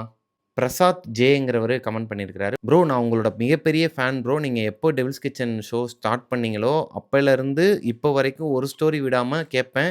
செம்ம நரேஷன் ப்ரோ அப்படின்னு போட்டு ஹக்லாம் குடுத்துருக்கிறாரு. Thank you brother. Thank you so much. அண்ணா மே 18 பிறந்த நாள் அப்படின்னு மொட்டையா ஒரு மொட்டை கடிதாசி வந்திருக்கு. அது யார் பேரு, யாரு என்னன்னே தெர்ல. அதுலயுமே உம்மா உம்முன்னு போட்டிருக்கிறாங்க. உம்மா யுஎம்எம்ன்னு போட்டிருக்கிறாங்க. அது யாரா இருந்தாலும் மே 18 உங்களுக்கு அட்வான்ஸ் ஹேப்பி பர்த்டேம்மா. தனலட்சுமி அப்படிங்கிற ஒரு அக்கா கமெண்ட் பண்ணியிருக்கிறாங்க. பிரபா தம்பி அமானுஷ்யம் எல்லாம் புகை மாரி இருக்குன்னு சொல்றீங்க. ஆனா எப்படி சங்கருக்கு ரத்த காயம் வந்துச்சு?